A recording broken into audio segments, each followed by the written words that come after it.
Hello, everybody, and welcome back to Beyond the Box. Tonight, I'm tired. You are. I am tired. I'm tired. It's okay though. Ugh. But My you're sleep, here. my sleep is just so weird lately. I don't even know what's going on with it. I've been going to bed fairly early. Like I said last night, I was on with Abe, and my internet went. So I was like, "Oh, that must be a sign to go to bed." But when I go to bed that early, I wake up at 5:30, 6 o'clock in the morning. And then I can't go back to sleep. And I'm up all day. And then I start getting tired early at night. And it's like, ugh. So I think my sleep schedule is trying to do the big shift around again, like before. Don't know why. But I hear you. so, how was your day? It was fun.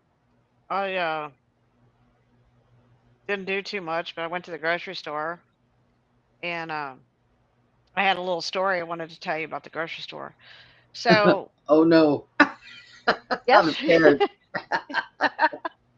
So yesterday, I had a girl out with her daughter to ride horses, right, in the arena. And we had a lot of fun. We were doing all kinds of like they do this drill team patterns, and I was doing it with them, and it was a lot of fun. And so my horse, when I got done, she's fidgeting around. I'm trying to get the saddle off, and I'm trying to get her over there close to where I can lift it up because the saddle's pretty heavy, and I'm trying to get it up on the rack and hold her, take the saddle off, and put the saddle up there. And she always pulls me every time I go to put the saddle up. And so I started calling her Sally. I go, "Come on, Sally, behave yourself." And and then I'm like, "Sally? Who's Sally?" I'm asking myself, why did I just call my horse Sally? You know? And then I'm like, "Okay, Sally, behave yourself." And I was like, "That's, funny." So I'm like, "Okay, God, who's Sally? Why did I call her Sally?" So when I went to the grocery store today, right? I I'm in the grocery store and we're in the aisle, and this lady, she's in her 80s, and she was shopping and she's in the aisle, and me and Joel walked by, and she says something. She starts talking to me, and so I respond back to her, and we started to have a conversation. Turns out her name is Sally. Yeah, Ah, yeah. So she introduced herself and as Sally, and I'm thinking, okay, so that's who I was talking to last night. Okay, Sally. You you're know, talking to some old lady in the grocery store. That's funny. Yeah, before I met her, and we had this conversation, Brenda, that is very interesting. She she and I were talking, and immediately, because she's a Christian, and we talked about, um, because she was asking me, where I go to church, and I said I have God, and I love Jesus, so I said, but as far as churches go, I've been to all of them. I started off in Nazarene, or I went to Lutheran school when I was a child, and I went to the Baptist churches, and I went to the Pentecostal and the non-denominational churches, and so I've been through all the religions and everything, all the Right. different ones, and I've read the Bible 7 times, from beginning to end, and studied it and everything. And I said, but the truth of the matter is, because well, the conversation was about Thanksgiving. She asked me something about Thanksgiving. That's how she started the conversation. And I said, well, we don't do any of the holidays. And she says, why not? Isn't it a good thing that you get together? And I said, I think it's a great thing that you do it and that you have fun and you enjoy it, but it doesn't work for me. And I Right. said, I don't need those things. And she's like, well, okay, and I said, well, first off, because she explained, a little bit about Thanksgiving, and I said, yeah. And I said, well, first off, it's a turkey day, and I You know, don't believe in killing or harming animals, and so it's a day that people, you know, kill turkeys and eat them, you know. So I don't really feel a need to do that. And then she's like, oh, and I said, um, then she started to quote a scripture in the Bible in the New Testament about how Paul let down the sheet of the animals, and I said, well, that most of that, the New Testament is written. It's basically, actually, most of the Bible is written by a guy named Paul, who never even knew Jesus. It was like 100 or 200 years later, and wrote about him. Okay, that's what the New Testament. So I said, right, most of the Bible is written from the Catholic Church. It's a Catholic religion. She goes, well, I'm not Catholic, and it's like, so she said a comment, and I said, that's true. A lot of the Bible is got other books and stuff like that, but um, I said, now, do you know anything about the Mandela effect? And she didn't know because she's like 80 years old, doesn't know, right? And I said, well, let me explain this to you. Okay. I said, first off, I'm going to explain what time isn't what you think it is. Time isn't the way you think time is. Okay. And now, if you were to go, I'm going to explain this to you so that you'll understand. And I said, if you were to go home and you were to get your grandmother's Bible or your Bible at home, and you were to look up this scripture, um, you wouldn't find this scripture. Okay, and that's the one, Isaiah 11:6, about the lion lays down with the lamb, right? I said, right. but you're not going to find that scripture because it doesn't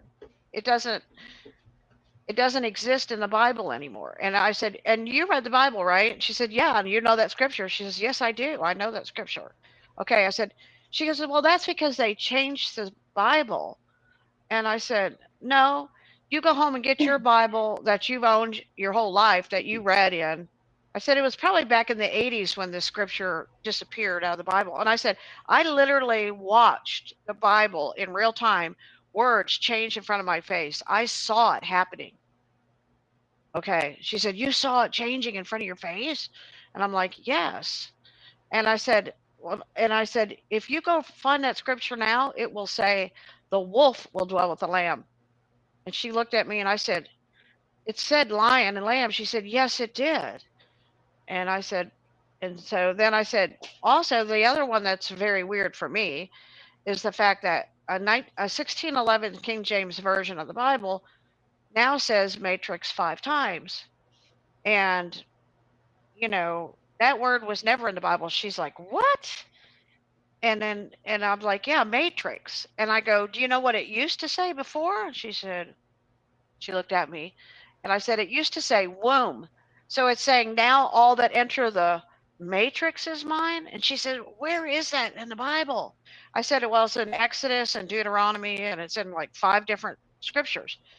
So, she was like, so what I told her was basically that, now I didn't get into a whole lot more information, but, I didn't, I gave her a big hug, and then I said, what is your name? And she said, Sally. And I was like, now I know why I was calling my horse Sally yesterday.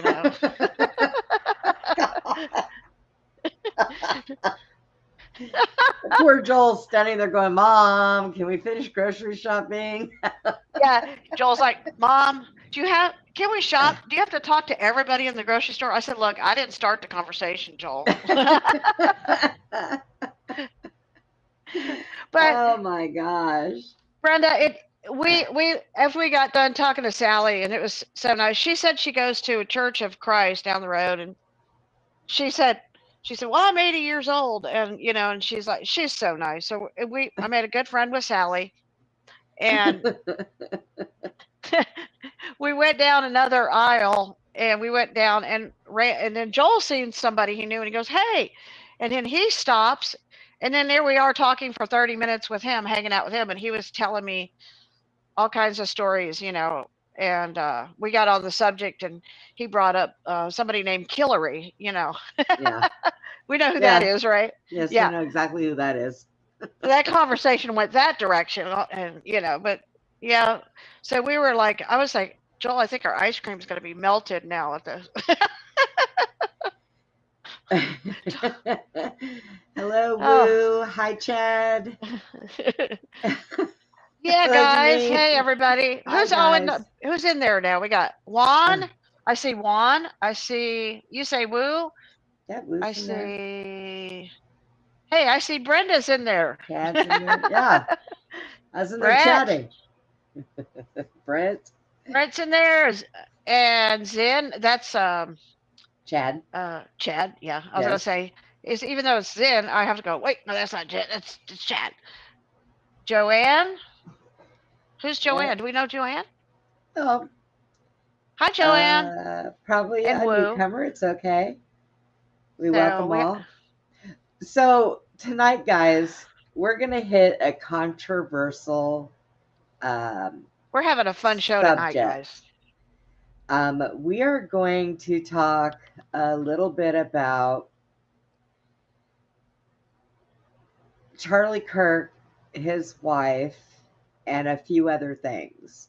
Now, I have to Yeah. stay neutral on this, um, Yeah, we want to stay neutral. We want you all to think for yourself outside the box but and look at all the evidence and then tell us what y'all think I'm about gonna all of this. Yeah. right, and I'm also gonna give you a couple of takes on a um, law enforcement side of certain things because there's a lot of Yep. controversy. So, um, which is laughable.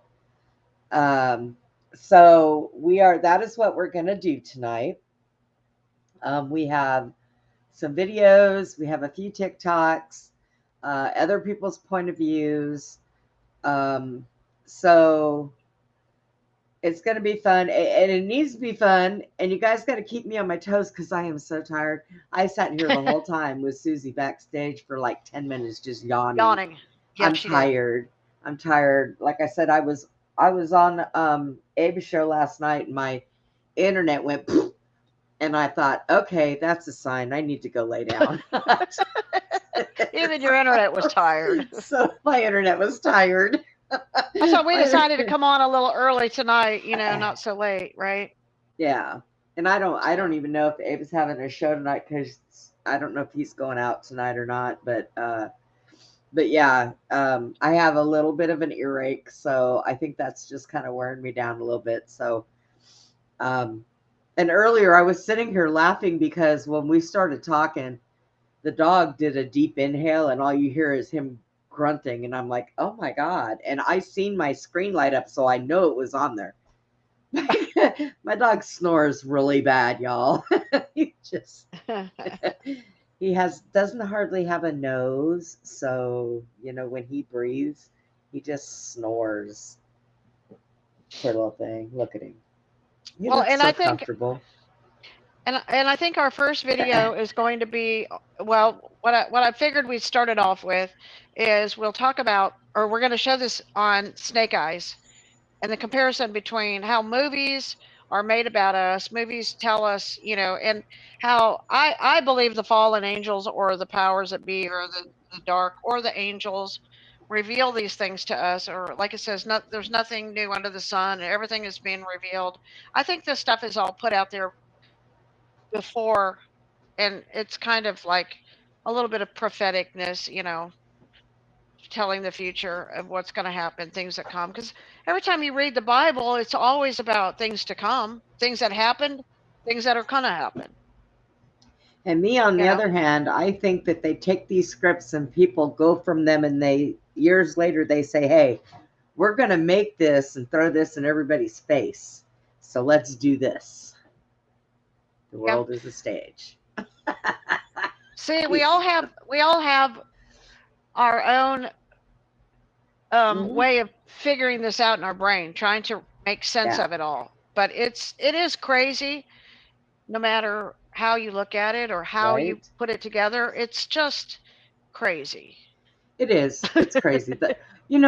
And I've just been sitting here just for days, just shaking my head, going, you know what? people should just be rolling around in their graves right now because of what all's going on. So this is going to be our first video because I do believe this is like 25 minutes long. But it's really good. We're going to stop and talk about things. And if you guys got questions and want to interrupt it, just throw your question into the chat. Yep. Throw it in there. Throw it in there. And we got, and by the way, Chad, I messaged you to see if you wanted to jump in with us. So send me a message and let me know, and I can send you the link if you want to jump on in. And because we could always use more opinions on things. So it's, it makes it interesting.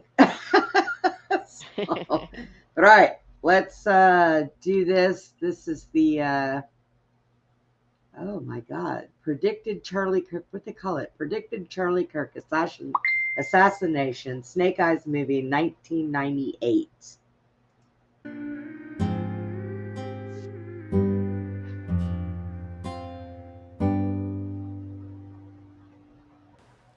Hey guys. So there's this movie that a few of you in the comments recommended I check out because it seems to predict the Charlie Kirk assassination. And it's honestly kind of insane and scary. This movie's from 1998. It's called Snake Eyes with Nicolas Cage. Now let me just start out by saying that I'm not implying anything. I'm literally just going to break down the movie and point out a few connections. But I want to make it clear that I think it's still too soon to come to any conclusions. That said, I find it beyond bizarre that this movie's basically about a politician named Charles Kirkland who gets assassinated during a live event, he gets shot in the neck, and it looks shockingly similar. It occurs during a boxing match and the boxer's named Lincoln Tyler, who in the movie keeps out Cowans and eavesdroppers, meaning he's a Masonic guard or executioner. He's the Atlantic City executioner. Oh, and the fight and assassination just happens to be on September 10th, the same exact day. When we set out to make back with Mega Bowls, we didn't tread lightly. We jam-packed them full of hearty goodness. Now look, there are some crazy implications if this really is predictive programming or a planned event. I'm not necessarily saying that's the case. I'm open to the idea of a cosmic joker, or even the idea of magic and mimetic entities where this movie in a sense is programmed reality to manifest it, hinting towards a simulated reality. Or honestly, I would even say the Mandela effect because I've literally never heard of this movie. But it doesn't really matter. I'm just going to break down the movie and you can come to your own conclusions. Now, in 1998, I used to see a lot of movies back then, okay? I mean, I lived in California. This is what we did. And his point also, because in 1998, I was around, I was old enough, I don't remember this movie, which is odd. So, we'll keep going. This movie to me fits into the category of 90s truth bomb movies that have a slight political motive or undertone, whether that's to disclose something or to program the masses for what's coming. Kind of like Enemy of the State, for example, but Snake Eyes isn't so in your face and it's not necessarily directed at a conspiracy audience. The film opens with a newscaster hyping the live Powell pay-per-view event. On the billboard you see it says Atlantic City Executioner, Tyler vs. Ruiz, September 10th. Now I did want to say that I'm not completely sure if this is September 10th. That's what everyone else is saying, but I'm not exactly sure if that's a 10. I mean, that's what's going viral right now and everybody seems to think that it says September 10th. But in the film there's only one hint to what the date is. And it's this beginning scene with the billboard above the 3 visible pillars.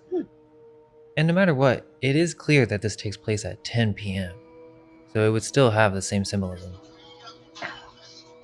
She also says this is the final event to be held in this storied hall before it gets renovated into the Millennium Hotel and Casino. And all of this is happening during Hurricane Jezebel. Yet 14,000 people still decided to come watch the fight. Nicolas Cage plays Rick Santoro, this cocky, corrupt cop who's mostly there to gamble in the fight. So the first 5 minutes is just Rick being Rick, running around the casino trying to put money on the fight. When he gets down by the ring, he links up with his old buddy, Commander Kevin Dunn. This military guy who's basically in charge of security for the Secretary of Defense, Charles Kirkland. The secretary shows up at the fight because he wants the publicity of being seen at a big event. Mr. Gilbert Powell's here, but the movie quickly moves on as it doesn't seem to want to talk about this guy that much directly, but he is a huge character in the background of this entire story. After catching up, they sit down to watch the fight when Dunn gets distracted by a red-haired woman in a red dress. He eventually gets up and follows her out. Which is supposed to be a Lilith. About a minute later, a woman in a blonde wig and Red white hair. outfit sits down next to Rick and tries to talk to the Secretary of Defense. The fight continues, and a man in the crowd starts yelling. So, basically, in 1998, when this movie came out, our government was still doing slimy shit. I see it already. There you go. You You nailed it. got it. Here comes the pain, right as Lincoln Tyler gets knocked out and hits the floor. Rick gets a phone call from someone telling him to look for his lucky number, and then all of a sudden, shots go off. The secretary gets shot in the neck, and like I said earlier, it looks shockingly similar to what really happened. I'm not going to describe it more than that, but another weird detail is that Nick Cage kind of touches his ear like the bullet grazed him, but I don't think that's what happened. I think it's just blood splatter. Still, it feels like a strange little reference there. Like Trump. Chaos breaks out, and the woman in the wig is also shot. They both hit the floor and take cover, while up at the top of the stadium, a security guard fires on the assassin. Meanwhile, Tyler the fighter is supposed to be knocked out, but he's looking around because he hears the shots, and Rick notices this. The crowd starts trying to get out, including the woman in the wig, now revealed to have dark hair, who's trying to slip away. Dunn shows back up, and Rick tells him the woman next to the secretary threatened him, got shot, and then tried to run. Rick starts taking control and he shuts down the arena, and we see beneath all this cocky corruption, he's actually a sharp undercover cop. And the movie starts mentioning tunnels. They come up multiple times throughout the story. The secretary's body is wheeled out And there through was these a back hall tunnel tunnels as they try to rush underneath him to the hospital. What? Charles got shot. They were talking about that hatch with a tunnel under there. That was Another trapdoor. similarity. Yeah. We're going to talk about that later on because I got a few things I got to say about all of that. Okay. Dunn is freaking out, blaming himself because he was supposed to be standing in front of the secretary, but got distracted by that red-haired woman, so he wasn't there to protect him. Now he's scared he's going to be court-martialed, but Rick tells him to relax, cover the story, and just say that he was investigating a suspicious character. Dunn says that he can't lie, and Rick says, look, it's not lying, just tell them what you did right. Basically, cover this up or it's the end of your career. He killed the assassin. He saved the day. Leave it at that. They start talking about the woman with the envelope and trying to find her. Then, one of Rick's TV friends from the news shows up and wants to get the first press hit. But Rick doesn't want images of the dead secretary shown. He says it'd be sick for the family to see. And what's weird is how many times that the script reminds you that this Charles had a family. Like, have a heart, don't show it. And Lou, the pay-per-view host, sees this as a breaking opportunity and offers Rick $5,000 if he can be the one to report it. Hold the elevator. You held the door. Hold the elevator. Thank you. Reward yourself at Schlotsky's. And you Mountain what? Performance They're TV gonna is the keep hardest working showing software in food, television. Get started today at all of us can sit mountain.com. here and say, I am so He hungry. even mentions this guy who got into media through the Kennedy assassination. But it's no accident that this movie brings this up. They're specifically tying this to the idea of psyop and conspiracy. Rick, corrupt as he is, lets him do it, just no cameras in their arena.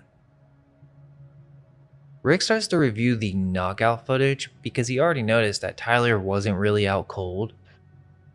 Watching it back, he realizes the punch never landed, so Tyler took the fall on purpose right before the shots. Meanwhile, the woman in the wig is trying to get the blood off of her in the bathroom.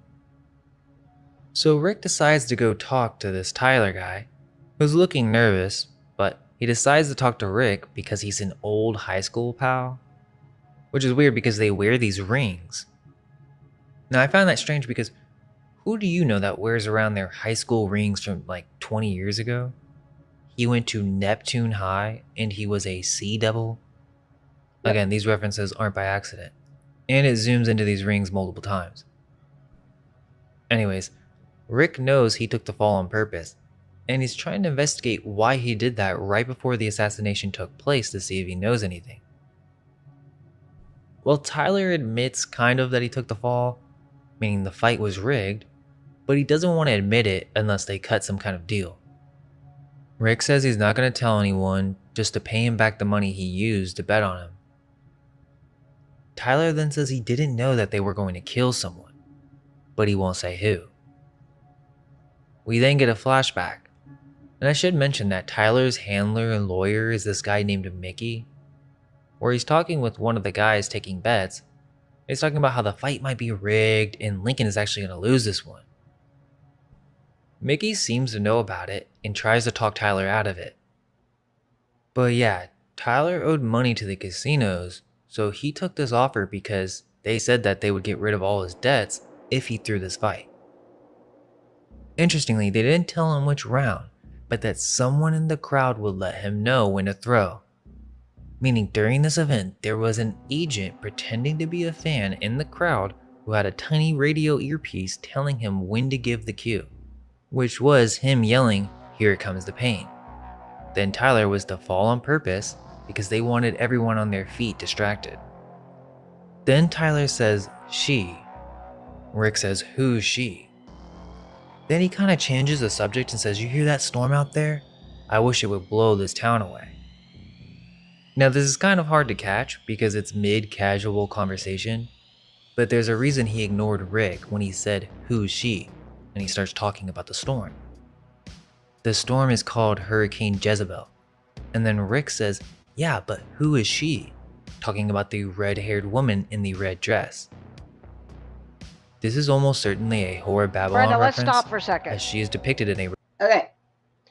So when they talk about who is she and, is Jezebel, we have some other videos about how Candace talks about how there was an agency, Estes Witches, called Jezebel, that they cast some spells against Charlie, that, some bad things would happen to Charlie just a couple of weeks before, said it would happen around the time that it did. They pay these witches. And what's interesting is they put two spells on him, two curses on him, and this Jezebel witches. And the second witch's name was Lilin. Lilin, and we did the show about the Lilim or the Lilith or the, which is what they're referencing here in this movie. In this, Right. This is so insane how all these things are connecting, just like crazy. So go ahead. Okay, ready? What on earth is she riding? Red dress, and they just connected her to Jezebel. This almost certainly ties the film to esoteric references, as the Horror of Babylon is kind of a Masonic theme as well. It represents corrupted church, false authority, or an empire of lies. The idea is the truth is hidden, chaos is orchestrated, and ritual archetypes are repeated in public spectacles. So this woman with the red hair is the one who gave Tyler the directions to take the fall and rig the fight. The same woman Dunn was investigating when this first happened. Okay, this next scene is crazy. So Dunn is on the news now with Lou, talking about who this assassin is. They tell us the shooter is a Palestinian who lived in the United States for the last 6 years. He was upset about the sale of missile systems and other weaponry to Israel, and there was a handwritten note found on his body. Okay, this scene is bizarre for a bunch of reasons, but notice how Dunn is nervous here. Remember, he just said he can't lie, and he looks uncomfortable, the same way he did earlier when he was talking about lying. The movie does this on purpose to hint that this official story is actually a cover and false, that he's lying right now. Now Rick wants to talk to Dunn about what he's found, and from the start, Dunn is defensive and skeptical. This is where the conspiracy starts to be revealed. It wasn't a lone shooter. There were 5 people in on it. Not what the media is pushing right now.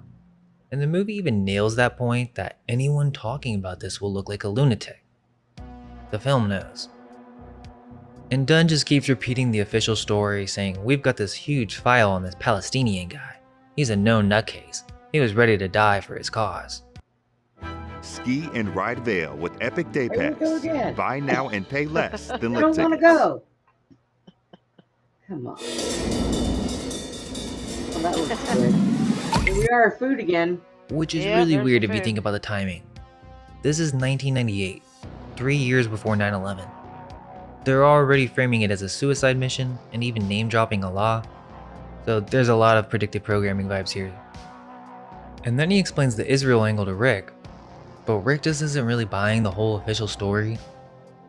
This is when Dunn starts to tell Rick about classified info. He talks about the Norfolk test in Renville. So basically, to break this down, Dunn is talking about a classified naval missile defense test.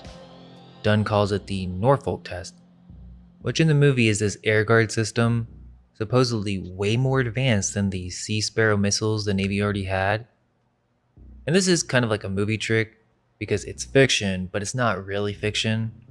Sea Sparrows are real. They are the ship-based anti-missile interceptors, so the writers are anchoring this in as something that the audience might vaguely recognize. And then Dunn drops a line about the Renville incident, which the movie never explains, but it sounds like shorthand for some Gulf War style disaster, like when the USS Stark got hit in '87. Basically a moment where the missile defense failed and people died. So now the Air Guard is the miracle system that would have saved the day. And the secretary was about to shut that whole thing down, which is why the conspiracy had to kill him. Because if Congress pulled the funding, the Israel contract falls apart. Powell loses his billions, and suddenly the patsy Palestinian terrorist story makes sense. It's all a false flag cover. So Dunn telling Rick this classified stuff is really him planting the narrative. He's basically saying, look, this is too important. National security. Don't look too close. Which is exactly how defense contractors sell the public every time a weapon system fails. Reframe it as, if only we had this new system earlier. And that's predictive programming. Rick hears him, but still thinks something weird is going on. And like I said, Dunn tells him to be very careful. We can't just go out there and yell conspiracy. It's like waving a lunatic flag. Oh, and during their conversation, it shows a flashback of the redhead distracting Dunn. And this seems bizarre because it doesn't make that much sense, but we can come back to that. So Rick runs off to investigate some more. The music then changes and we see that Dunn goes through a secret door into a tunnel. We find out Dunn is actually in on it, and there are 2 of his accomplices waiting on him. He tells him that the cop, Rick, figured them out and that they basically messed up. No one was supposed to suspect anything. And I'm assuming this woman is the red-haired woman and that was a wig, but I'm not 100% sure. The movie doesn't make it clear. But this guy is the guy he yelled, "Here comes the pain." Dunn ends up killing those 2 because he knows Rick has footage that will connect them back to him. So now Rick is hunting for the dark-haired woman through the casino security footage, and at the same time, Dunn and his team are trying to locate her. Well, Rick gets to her first, and they duck off to a little stairwell, and she finally reveals the truth. She works at Powell Aircraft. She builds the ballistic reports after weapons test, and the new missile air guard system that everyone's hyping has Hang on 1 perfect second. results on paper, which is a red. Brenda. On hold. So one of the things I'm going to show here later is that Erica Kirk's mother worked with some missile defense and worked with Israel on some contracts. Right. Yeah. So this is where Erica Kirk is involved with Israel, and her mother works with some weapons and some high-level stuff and some projects and stuff with the government. Her mother, Lori. So we'll get into that. So this is all getting a little weird. That's all I gotta say. Flag because tests are never perfect. So she knows that someone faked the numbers. They want the contract and the money. So she sends an anonymous email to the Secretary Kirkland. He actually replied and told her to bring proof. And so she pulls the original satellite infrared frames, and this was what was in the envelope that she tried to hand over at the fight. So we find out that the missile defense tests were staged. Nothing actually worked. It was just a fireworks show to trick Congress, push the contract through, and they were going to worry about the fallout later. Rick half believes her, but can't accept that Dunn would be in on it, because Dunn's his guy, the most honorable dude in the world.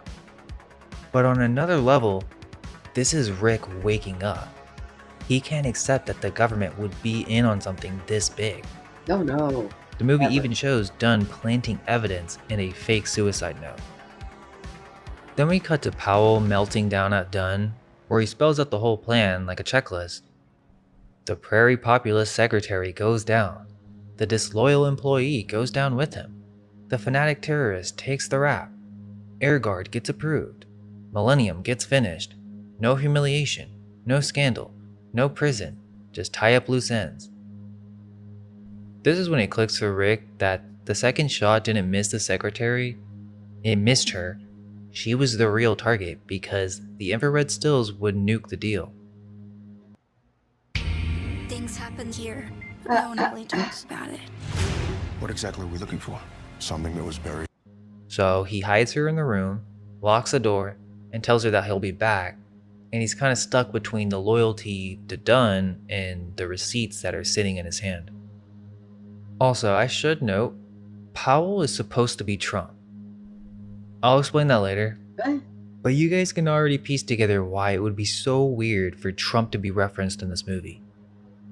The film doesn't say it outright, but that's clearly who he's modeled on. Rick goes back to the arena to think, and we get a flashback to when he... So, somebody... Now... Powell is the guy who is connected to Israel with the missile defense. Okay. All right. I got lost for a minute. Not Dunn, not the guy who that's betraying Rick. Okay. Okay. Yeah. I got distracted for a minute because the cat was He's like up there on my Powell's shoulder. like the boss.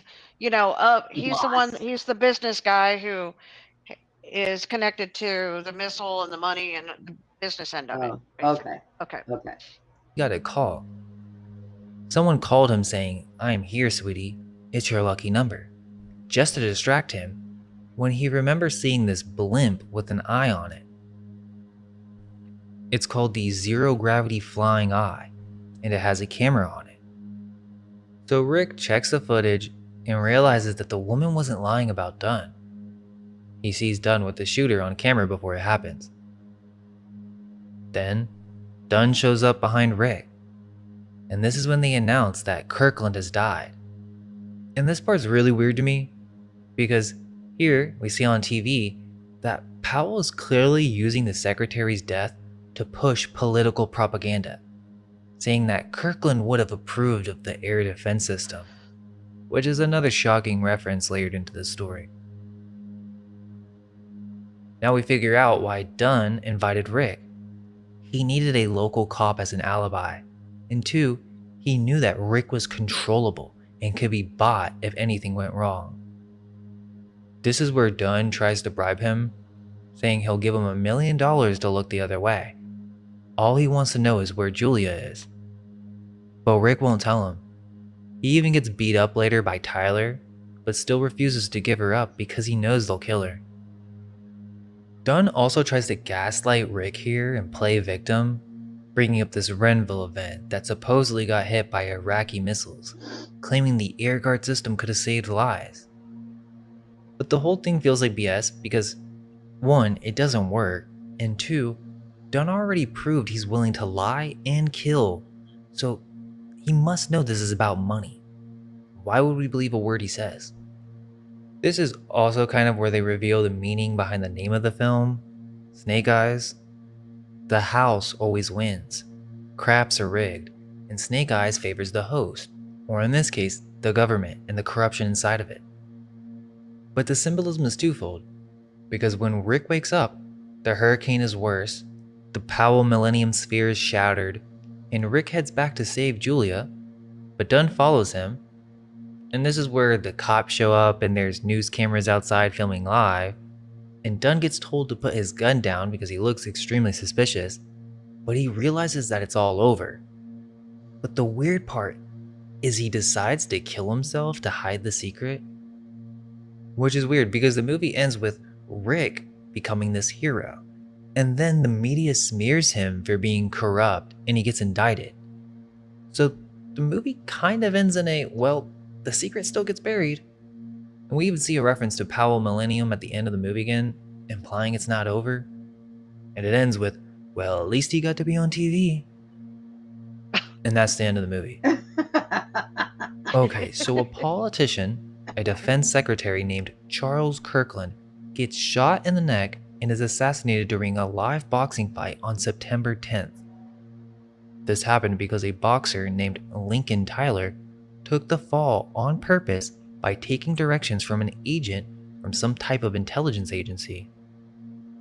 Tyler is the suspect in Kirk's real-life case. Lincoln obviously is a president who was assassinated.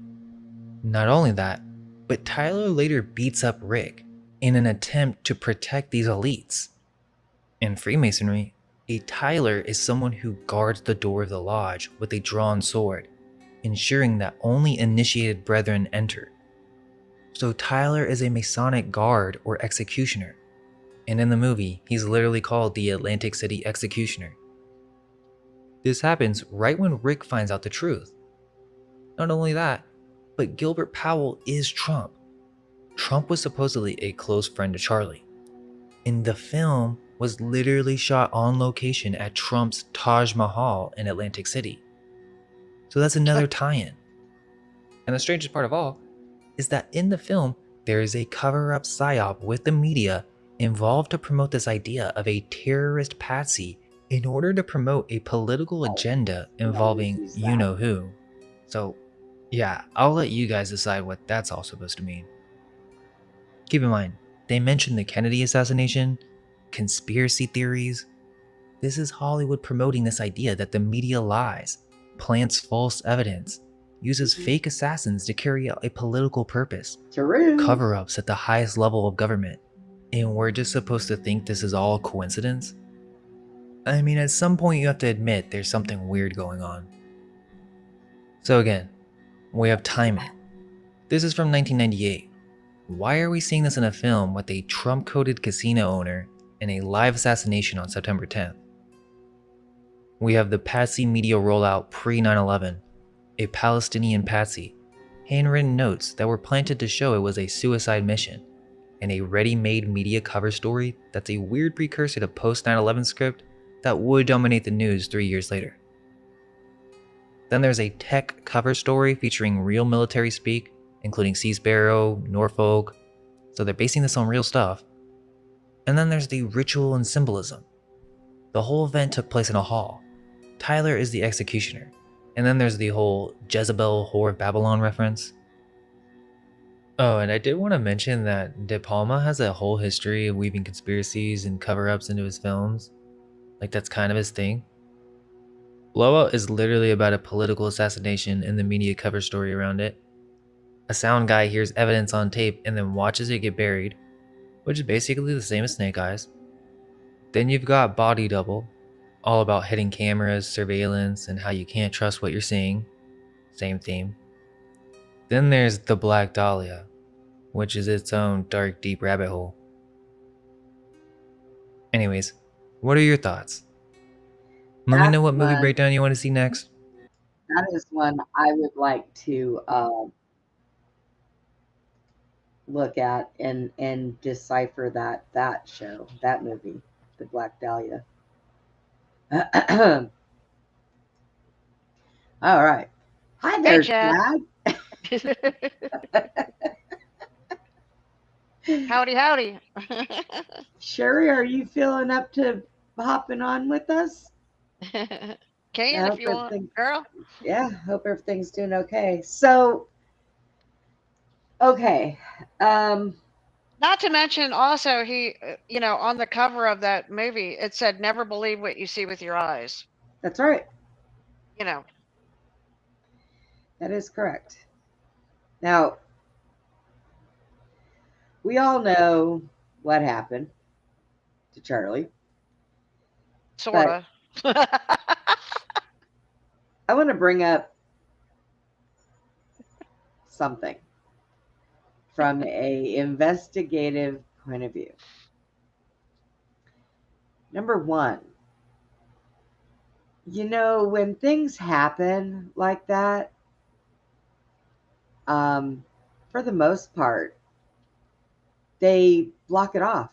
It's not allowed to be seen like that, like his was. But they when they do these public executions, like with Kennedy, Lincoln, Reagan, or whatever, they do that on purpose.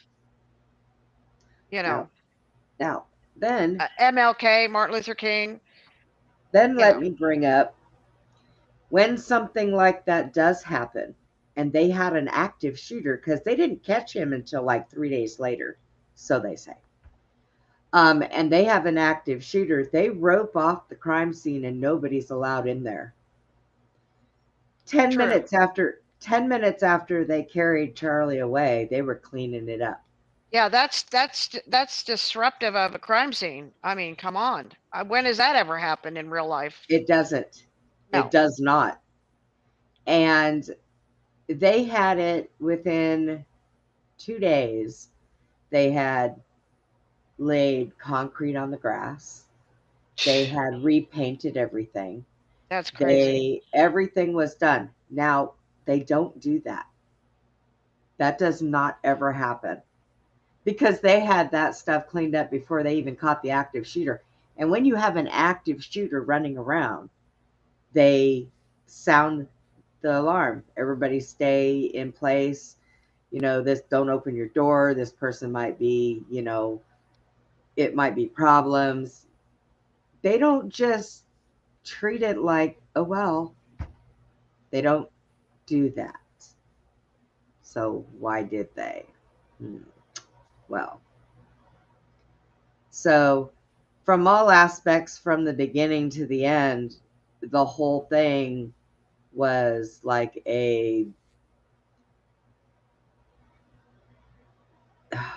what's the right word I want to say?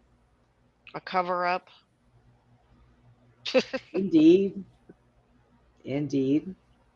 I mean, that's obvious. That's blatantly obvious. So people ask, why? Well, you don't want to know my answer on that, but okay. So now,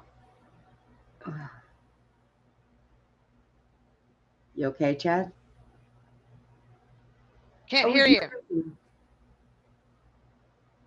No voice. Oh, you got something going on. There you are. Okay. Is your headset on? It's messing up. Okay, let's see if you can hear me now.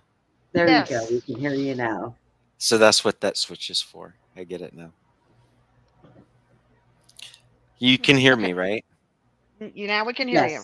Yes, we can hear you. Thank you. You okay? Yes. Hi, everyone. Okay, Sherry. I'm sorry. Chad, you have anything to say on all that? Anything? Any comments?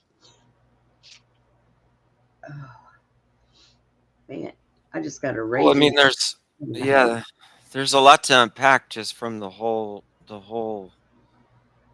just from the whole idea of it. I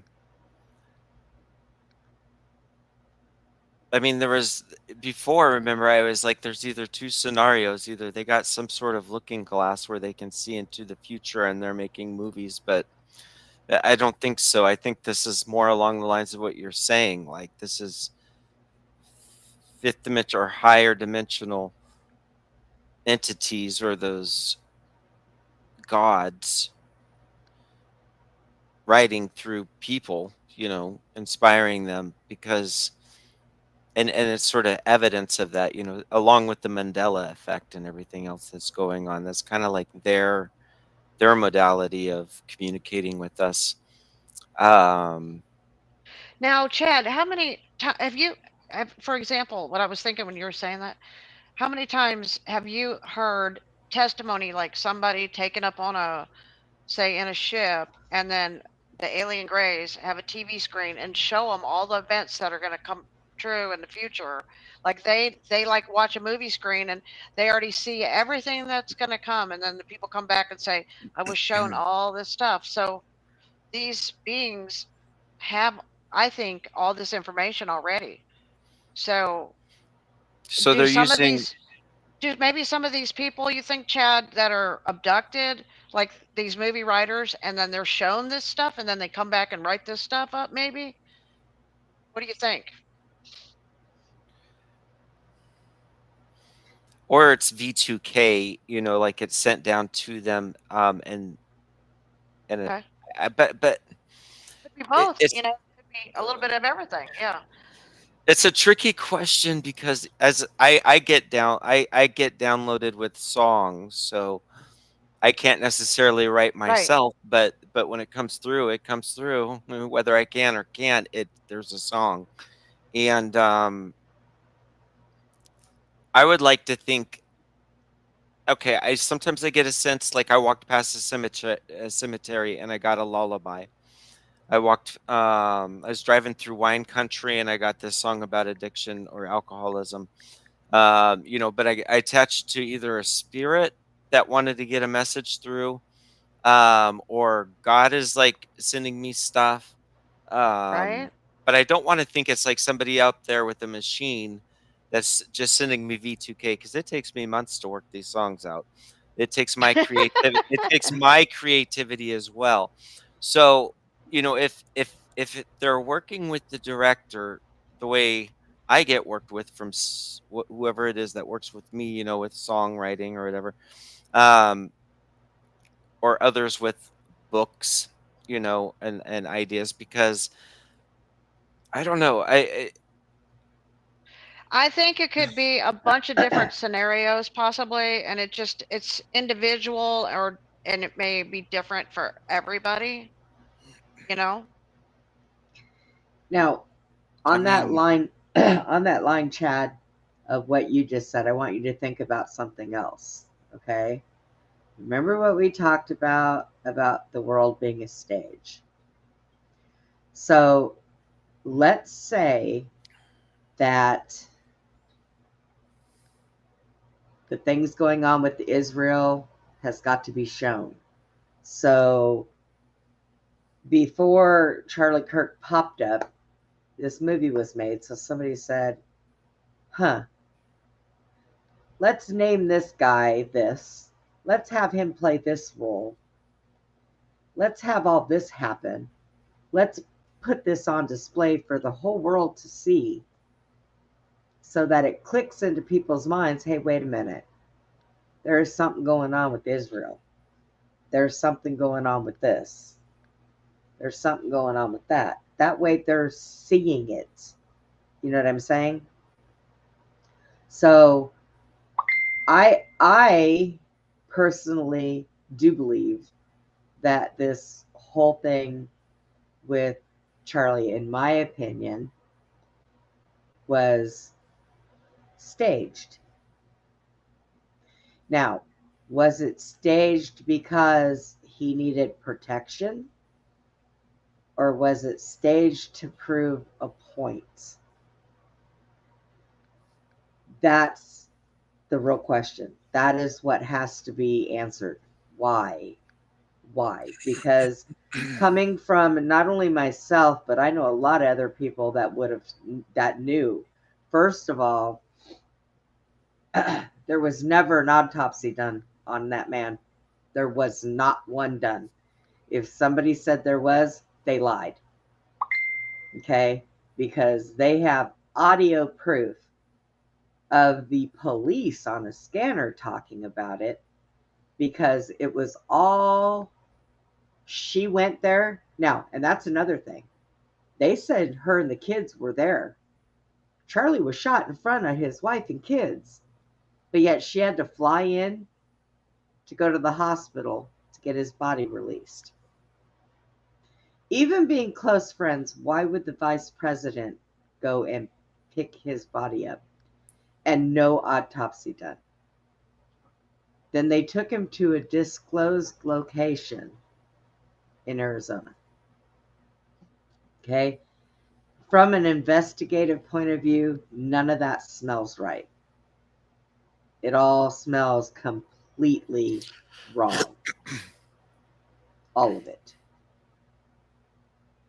So there is something to this. It's just trying to figure out why. Now, we know it had to do with a lot of what's going on with Israel, how Charlie decided that he was going to pull out of any kind of deals, did not want the money that was being offered for I don't even know what. Who knows, really. So it's also hard to say exactly what went on. Why? Well, because guess what, people? It is a big club and none of us are in it. So it's not for us to really know. It's just for us to see. All right, Brenda, I sent you 3 TikToks. Got them. All right, the one I sent you, the very last one, the one that just came in, show that one first. No, wait, hang on. Go ahead and show that one. The very last one, the one that just came in, right? Yes. Digging into Erica Kirk and Lori. Francese's her mother. Oh, this one has got her on stage in a bikini. Okay. It says unveiling Erica Kirk, right? Yeah. It's YouTube, last one, investigative. It's the very last one I sent you. Okay, well, that's not it. That's a different one.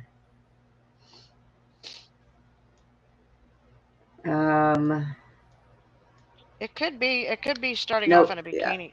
Yeah. No, it's unveiling Erica Kirk. Okay, did you find it? I've got it. Yeah, I got it. Okay. Okay.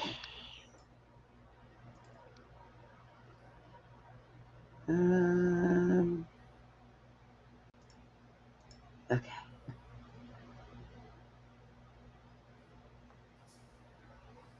What was that, Andreas, the director of the Alien franchise? That's the one right there. Yeah. Yeah, I know. I was reading what Andreas was comments. Saying. Okay. Yeah. Okay, I'll play this. I have a team now working with me, just people that have seen my videos and now helping me look into things. And we've been looking into a bit of the background of Erica Kirk and her mom. And I find it interesting that... Why is there an echo? Maybe Chad's... Oh, I don't know. There was an echo. There's an echo, yeah. I was hearing it twice. Erica Kirk promotes this kind of like trad wife lifestyle when her mom, Loretta Ann Laurie Abbas Fransby, has a background tied to the Abbas family with Syrian, Lebanese, and Italian roots, which doesn't fully match Erica's all-American Catholic narrative. Laurie has a long Department of Defense history, including Joint Service Achievement Medal for classified operations during Operation Enduring Freedom and Operation Iraqi Freedom, working in network security and defense tech. Her move to Arizona from Ohio is murky, with vague details about her first husband, Kent Fransby, Erica's father, and second husband, alongside a quick pivot to high-level contracting. She started 3 companies serving defense and intelligence agencies, notably E3 Tech, which specializes in EMP protection tech for clients like Raytheon and Lockheed Martin. Her current life, studded leather jackets, assault rifles at shooting ranges, and trips to Israel for tech conferences, clashes with Erica's claims of a wholesome upbringing volunteering with her sweet mother. Erica's involvement with the Romanian Angels charity, part of her nonprofit Everyday Heroes Like You, and Erica's early modeling career, which included participation in Trump-affiliated beauty pageants, which promoted a glamorous, high-profile lifestyle, are both at odds with her current traditional narrative. And we don't even know much about Erica Kirk pre-Charlie. Like, where was she or what was she doing 2013 to 2015-ish, and why did she pass off old photos to seem like a normal fashion model? What do you guys think? Comment below. That's crazy. Well, that's some heavy duty stuff right there. I mean, in the movie, it talks about Israel and contracts and missiles and, politicians and, Right. And so you have Erica connected to Donald Trump, prior to all this stuff, in the pageants, and then you have the mother who's working on all these contracts, and they're going back and forth to Israel, and Erica's in Israel, and Erica's meets Charlie in Israel originally before they, So I mean, all these strange connections going on. Well, that's the way it always is. I mean, even look at what you talk about with the North stories. There's so many connections that it isn't even funny. Everything is connected in one big round circle, and it doesn't matter if it came One from big matzo ball. yeah, and it doesn't matter if it came from history from millions of years ago or today. Everything is a connect, connect, connect, connect. It is. It's crazy. There's no scattered dots anywhere. All right, there's 2 more TikToks I sent. Just one before that, one before that. You can show those 2. It's very interesting stuff. And then we'll get our take from Chad on some of this stuff after we show these 2. Okay. I'm gonna sneeze. I just know it. Okay. I feel it coming. Just make it a good one. Nah, be my like spit all over my camera. All right, ready? Yep. Update, Real Baron podcast figured out whenever Tyler Robinson had become his patsy. I don't think that Tyler Robinson carried out this giant event. Unfortunately, the same people that make the adult films are the same people that ran the island, if you know what I mean. And while they blackmailed people on a large scale with that island, they have little people that watch inappropriate stuff that's on the internet, and they bust them for that. And once they're busted for that, then they have control over them. Tyler Robinson's boyfriend supposedly had said some really inappropriate stuff, and I'm sure he had some real bad search history on his computer. You can go watch this full video over on my X account. I'll link it over there. Tyler Robinson, I don't think he's guilty, but he's sitting in there and he's probably going to take the fall for it, because you can either have people think that you're guilty of one certain thing that half the country doesn't have a problem with, or be actually guilty of some really bad stuff with your internet history, and that's probably what it was, because our greatest ally started searching Lance Twiggs and Tyler Robinson around the same time. Go check this video out. It's mind-blowing, disgusting stuff. That's why you always stay away from all that nastiness on the internet. It robs a piece of your soul, and then you get busted and blackmailed at the same time. Make sure you tell me what you think about all this in the comment section. Make sure to like and follow, and if you want to support, make sure you subscribe. So, I'm just going to say this. We all know that the government, the CIA, national security, all of that, they have where they can see into everything we're doing. Why on earth are you going to get on the internet and watch even regular porn as an adult, much less anything else? They know what you're doing, people. They know what you're doing. Stop the nonsense because they know what you're doing. But see, those people that are, that go down that dark rabbit hole. These are the good people for the dark side to blackmail and to use Yeah. operations. And you know what? If he didn't do what this guy is claiming that they did, but he agreed to go ahead and do this, let's say they said, we're going to pay you and your family so much money for you to take the fall for this, you can guarantee that that boy is not sitting in jail. And you can guarantee that, because if I'm not mistaken, didn't I hear at one particular point in time that his family moved because of what happened? So they wouldn't be harassed? Well, I have a good friend, Brenda, that he told me the story. He went to prison and he was called into the warden's office, and the warden and they sat down with him and they said, look, we've got some crimes that have been committed by somebody, some murders and things like that, but we would like to make a deal with you. If you'll take the rap for these crimes, what we'll do is we'll reduce your time down. We'll lower these times down. We'll reduce your time down and give you a reduced time. And that these persons that you're going to take these crimes for, and this just happened to be in Utah, same place Charlie was killed. This took place, and he said that your crimes will be redu- you'll take the crime, like you'll say you were guilty of it, but you'll get to get out of prison early. Okay, you'll get a good deal. We'll make a good deal for you. He's like, hell yeah, I'll do it. Yeah. And And he they did. do sometimes. They make money is look. And so the guilty party never gets charged, and never they walk away. It never gets connected to that person. And a fall guy takes the fall. There's a lot of things that go on, and there's always a reason for it. Like, okay, I'm going to bring up the Challenger people. Okay, I'm going to bring this up. First of all, they put that in every school and child's face when this happened. It is impossible for 7 people to have identical lookalikes, and some of them that even go by the same name. Okay? Absolutely. And somebody says, well, why would the teacher do that? She had a husband and kids. No, they were crisis actors. Everything that you see that comes on the news, and I'm going to say it right now because the news is propaganda and they get paid to lie. They hire crisis actors. Pay close attention. Brenda, yeah, look at the guy in Charlie's, the first guy that said, I shot him, just kill me. And he was at 9/11 and all these other events, they said. And he wasn't even, he was just crisis a distraction. Actors. Yeah. When they had people, when Trump was in office the first time, and they were sitting there saying that there was gas cans being thrown at the people with all the kids. Crisis actors, people.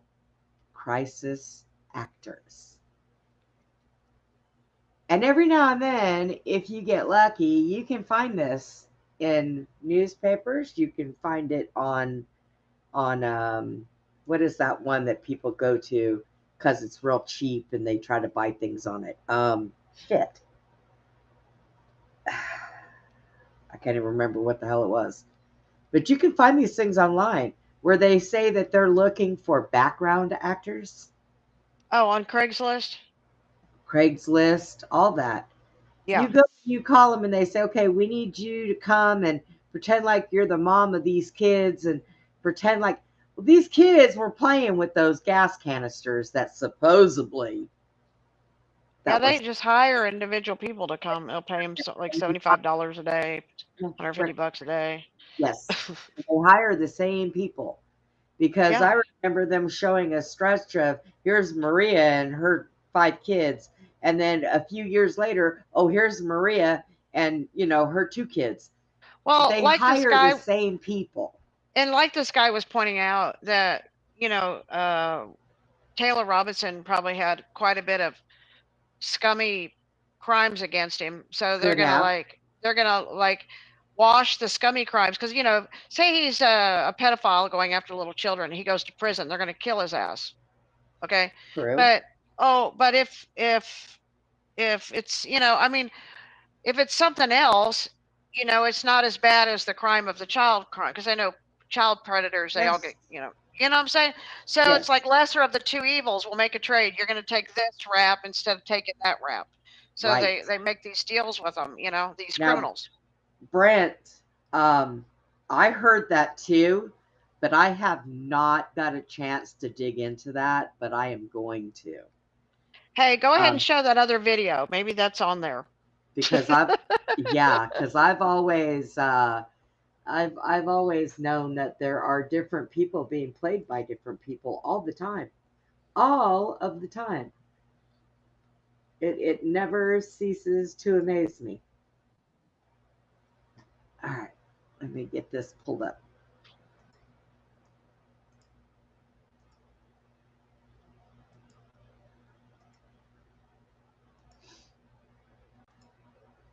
Okay. Gosh. USA 2012, Erica Franzweg.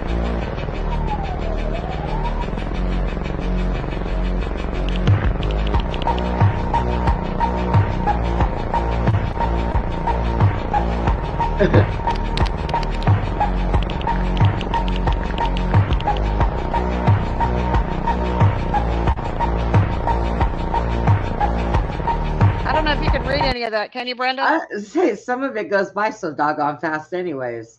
Yeah. See if you can you read some of that, what it says? I could try. Okay. Okay. This was for the what? The E3 Tech Group?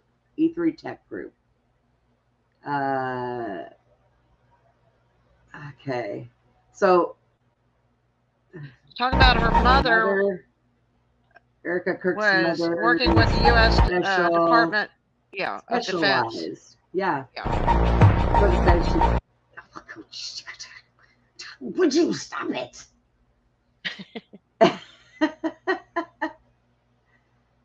Against the national.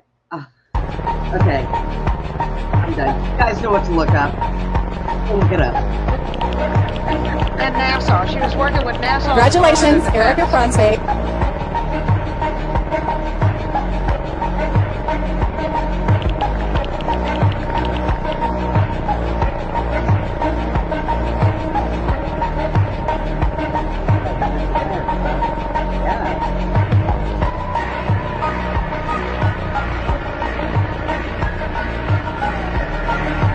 Arizona, USA 2012.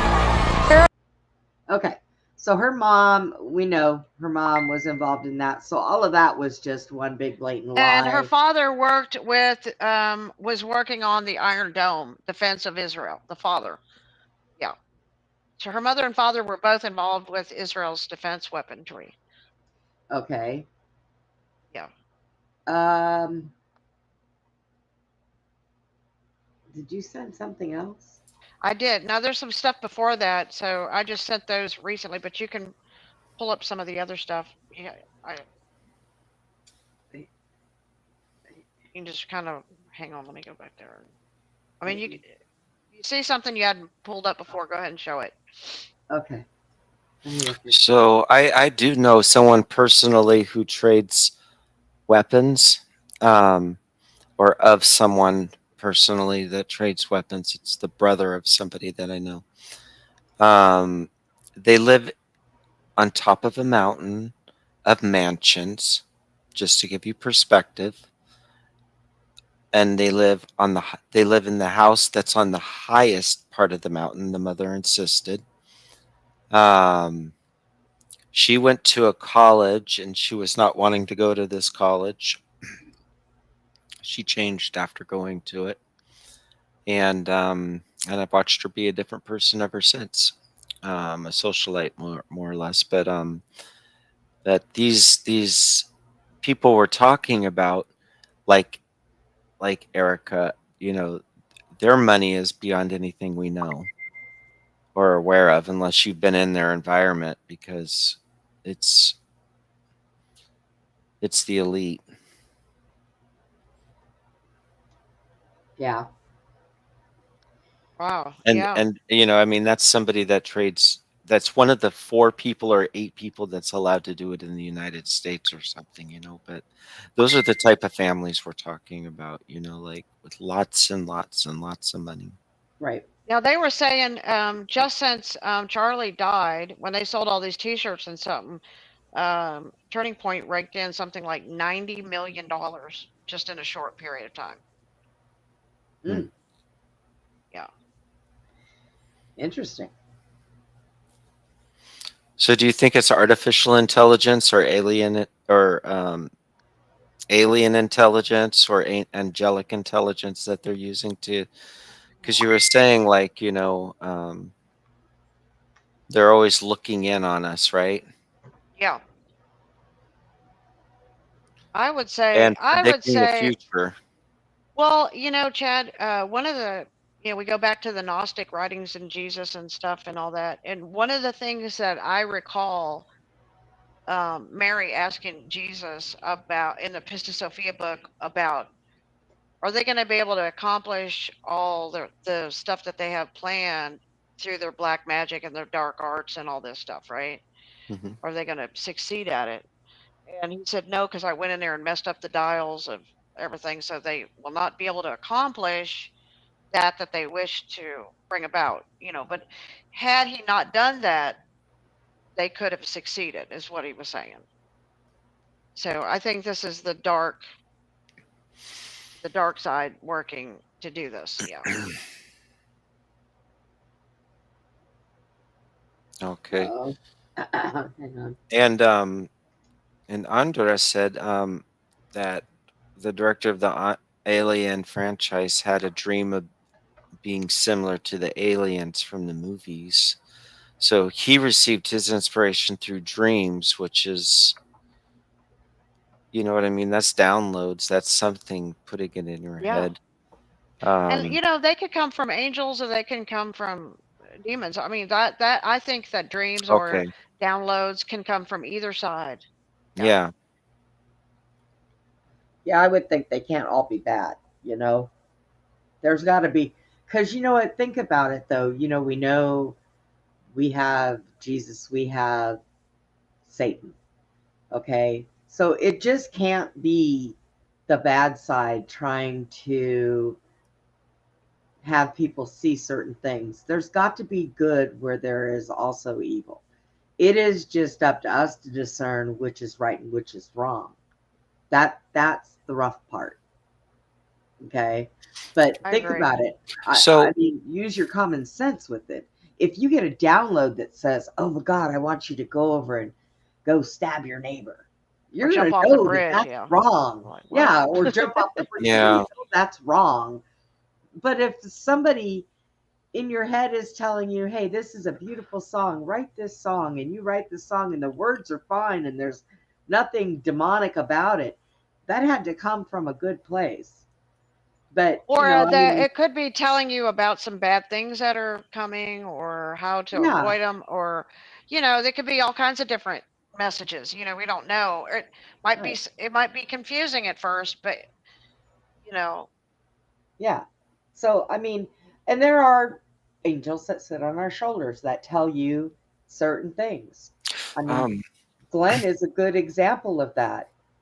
Before he got hurt at work, he heard a voice, never heard a voice before in his life. When he went on a call and he heard a voice say, "Don't get bit." And he seen the woman he was going there to help, and there was a chihuahua on the porch, and he thought, "Oh man, I could just kick that chihuahua." Before he reached the woman, he heard it again. Don't get bit. And you'd think he would have taken warning to see if there was anything else around, but he didn't.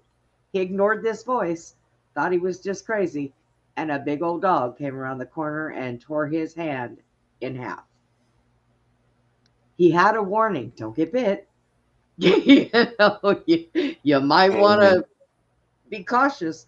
So, I mean, I think that there are good things out there that do speak to us. Definitely. My question would be what for?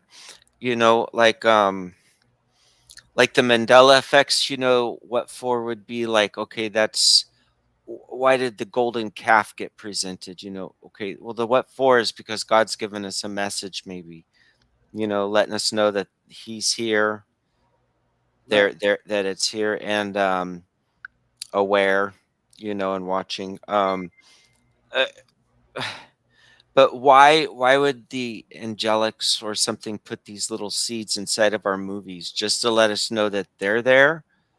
And they're wiffle balling things around, and kind of controlling things a little bit from their side. Well, Or is there a hidden message in the movie somewhere that we got to decipher? Like, were they All good coding something? points, Chad. Mm-hmm. Yeah, Oh. but we have had, okay, we all know the story about the pyramid and who's at the top. And who's at the top of the pyramid, I don't think they're human. Okay? And that would be our Rothschilds and our, I think that there is something up with them. So supposedly they were put in a position to be at the top, yes. right.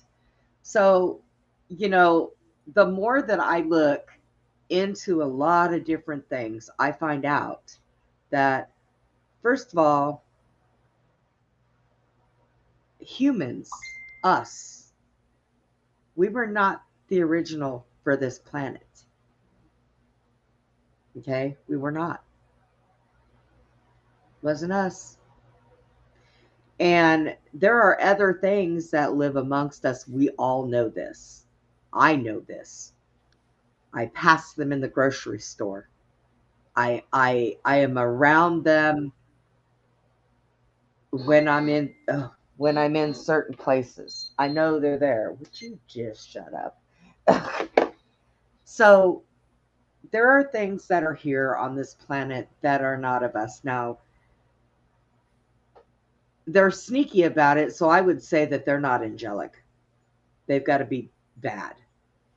Well, that's where I go back to my Norse side, Brenda, and I see it as Loki has children with giants who create monsters, and then we have these monsters being kind of things all over the planet, and then he has children with humans, and then that's why we have two seeds walking around, Satan's seed and God's seed, But I will tell you this also. A lot of the things that we are seeing right now today, they're not what people think they are. It's not what people think it is. There is a lot of secretive stuff. There is a lot of bad stuff. There are good people trying to fix the bad problems. But this stuff has been going on for 60 plus years, that anybody knows of, because the child trafficking and all that other stuff, this stuff could have been going on back in the 1800s and we wouldn't have known. Okay, we don't know. They do resets all the time. Apparently, we've missed something. If you read like Grimm's fairy tales, I'm pretty sure this stuff was going on back then. Yeah, I'm going to bet it was. This stuff has been going on for a very, very, very long time. And so they've spent so many years perfecting how to cover things up. And you know how that happens, Brenda? Through what? Religious controls, right? And political controls. This is how we brainwash and control and keep the people in line. We have them believe and think a certain way. The news is not to think outside the box. Yeah. The news is one of the worst. And right now it's even twice as bad because you have half of the news talking shit about, Trump and their administration. Then you got the other half talking shit about Obama and them. So our news, regardless of whether they're coming around to start telling the truth, you still can't trust them. You cannot trust them. You can't trust half of the stuff that's coming on. But there is one thing I know you can trust, that come hell or high water, causing confusion, division, and mass hysteria and fear is something that they want. And guess what? Stop giving it to them. Sit down and think for yourself. Open your own fucking eyes. Do the research. Yes. Get on there, Google, ask questions, pray, look for answers. And even Google, what you did can't Jesus trust say? it. They program that If you shit. seek, you will find. That right there. You got to look for the answers, and it doesn't mean it's going to be easy. It could take you 30 years to get an answer to a question, but if you don't give up, you'll get it. Now Google has been programmed to answer certain questions, so you have to be very Google is skeptical. only as smart as the information that it's been given. Programmed, yes. So if you ask something one way and you get the old common you say it knowledge, wrong, but if you ask it in a certain way, it will tell you the truth. And because certain questions that are asked are automatically by the computer meant to not answer you. So you have to ask them in certain ways, different ways. Yeah. I suggest you start looking through old books, old encyclopedias, old documents. Newspaper. Go to a library, look for old newspaper. Yeah, all the Nag Hammadi stuff. Read all the old documents, all the stuff, that'll help. Yeah. May confuse you for a while, but it'll help. Because it doesn't do any good, really, when you sit and think about it, for people to sit up here and try to tell you the truth, because you're going to have those naysayers. No. I mean, even Suzy and I go through that. I can tell Suzy something that I absolutely know positively because I know who told me it and I trust that person. And she'll say, "No, I don't think so. I can't see that," or so I mean, it happens all the time. So the best thing for you to do is to just go study it yourself. Listen. Now, always listen. And listen to wording like our government, Trump himself, other people. Listen sometimes to the words that they use and how they use them. I know for a long time people were going around making fun of Trump because he would misspell something when he would put out a tweet. He did that on purpose. Trump is not a stupid man. He is very, very intelligent. And when he does things like that, it is to get the attention of certain people. And only those certain people will know what that means. If you're not privy to it, don't make fun of it. Or, well, go ahead, get a good laugh if you want. But if you're not privy to that certain information that he is trying to communicate, you won't get it.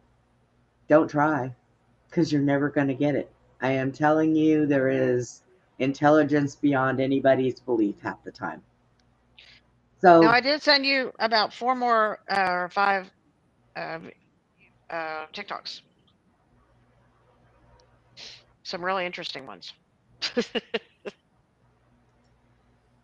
Glenn's falling apart right now. Something with the radio station just messaged me. Stop the show. Okay, so wait. Oh, and Brenda, you're right about the crisis actors as well, because I also used to know people that were Masonic, and pretty high up in the Masonic too. And they one of their jobs was crisis acting. They would go and for certain reasons, to get people practice or whatever it is, but they're also used for nefarious things. They're used for legit things and nefarious things. So it's absolutely true. And then, you'd see those pictures of kids even at multiple events, and you would see the parents, or not the parents, but The Who people knows that what played they their were? The parents. Yes. handlers, what it was, because their hands are on the shoulder and they're either tucking this over here or reaching over and pulling the ear or do it. And it's all code to the child as reminders of what they're supposed to say, Absolutely. because it's been rehearsed, and even like down to this performance. It wasn't even a performance. Okay, but you're saying, it's a possibility that it was a uh you know uh relocation, a process of relocating somebody, Yes. because right down to it, everything was rehearsed. I mean, I don't know that they actually rehearsed it, but every move was choreographed. You know, The handing you offs, the taking off the yeah. thing, the Do cementing you it right know? over, the moving Yep. forward with the press. I mean, Yep. this whole thing has been Right? orchestrated. Very much. And Why? I in my don't know. opinion, what I figured out the Challenger was all about Yeah. was people were asking, how is it that so many years ago, umpteen million years ago, we went supposedly to the moon, but we haven't been back there yet. So why not do the Challenger and go, oh my God, we lost all those people. We don't ever want to do that again. Mm-hmm. That is basically them telling you, well, we lied and we don't want to tell you we lied. So we're just going to fake that all these people died over here just so you don't ever ask us to go back again. Now, I'm going to tell you that may piss a few people off, but do not ever, ever underestimate what our government is capable of or what they do. Don't ever underestimate that, because The they've been rodeo at this show a that they long put on. time. Yeah. That's right. They put on one hell of a rodeo show often. So don't ever underestimate them. They're sneaky little turds. And they've had a long time to perfect the lies and the manipulation that they do. They've had a very long time to perfect it. So some of them are even born into it. Their parents did it. So they're taught to do it, and their children will be taught to do it. And that's just the way the ball rolls. So, Like Erica. Yeah. Yeah. I mean, that is what it is. Yep. Like Erica, but was born into it. Mm-hmm. Yep. It would appear. Putin, people can hear you snoring on here. I totally can. Buddy, people could think mommy's over here farting and you're just sitting here snoring. Listen to you. Such a snore. Did you find the other TikToks? Which one do you? I think whatever I sent you, like four. I think there was like 4 of them after that last one. So just go through them. God, woman, you send me so many. I know. Okay, all right, hang on. Here's one. Here, we'll do this one first because I've got it pulled up. Oh, hey, there you go. I have it pulled up already. All righty. And this is a familiar sight, everybody. Hang on. Hug would have been the only appropriate thing in this situation. And nobody's talking about this yet because we've just been talking about this. The hand at the back of the hair, because it's so obvious and so like jarring of like, whoa, you don't do that to like somebody else's husband. Like it's uncomfortable. You don't do that to anyone but your lover, like your partner, your lover. That's fine. No. But here's the other thing. Why is the hand placement on like the waist? If one of my platonic guy friends ever gave me a hug and like did not just like touch like my shoulders or my upper back when they said hi, and they like put their hands around my like low waist, my hips, my low back, I would be like, excuse me, who do you think you are? You're not my lover. Like that's a lover's hand placement. I'm not saying the lovers. I'm just saying it's like you do a little side hug. You do a little awkward side hug. We're like, hi, you don't do this. This is a lot. This is even more. I can't get over it. Like, who does that? Why? I'm literally speechless. A side hug would have been the only appropriate thing in this situation. And nobody's talking about this yet because we've just been talking about this. The hand. So So now, what they said about that, because that was all over the media, that was all over the place, is that her and JD are like brother and sister, like they've known each other forever. Oh, I'm pretty sure. I'm pretty sure. But what gets me that isn't being brought up is that there's been a thing going around that JD Vance has been, because his wife, JD Vance, a Christian, but his wife, however, is not. I guess she's, I don't know if she's a From India. Yeah, she's from yeah. India. Yeah. So she's of a different faith, and he wants her to transfer over to Christian. So what's been going around is maybe JD is going to, leave his wife for Erica because Erica's a Christian. I think that's a big reach, okay? But then again, what Andreas had said earlier about Vance, that he's actually somebody else, and that Erica is actually that person's wife. So, it's so many conjectures out there, and so many. Yeah. Well, hey, I guess we'll find we out. won't. I was gonna It's say like we a won't movie. It'll know. play itself out here. Right. We won't know until we know. Till the rodeo's over. Yeah. That's about it. What, Chad? We can't hear you. I can't hear you, Chad. Did you turn yourself off again? I did. Yeah. Okay. Oh, so you were I'm saying? sorry. Can I remember? No, it's just that there's clearly something going on, and we can't say what exactly. And this is where it gets sensitive because the people watching our show are well aware of how like the others are following the mainstream narrative, whether it be left or right, and we're kind of doing something different. So we have to ask ourselves, like, why is Trump not caring about the investigation of his friend? Why is nobody looking into this? Why is, I don't know. Well, he's either a cold-blooded murderer or he knows. there's My thought would there's an be act he going knows what's on. going on, Yeah, and he is neutral at this point, but he probably knows a lot more. But for whatever reasons, he has to strategically walk through all the bullshit on this planet. Okay, and I don't know. exactly. We can't be sure. You know,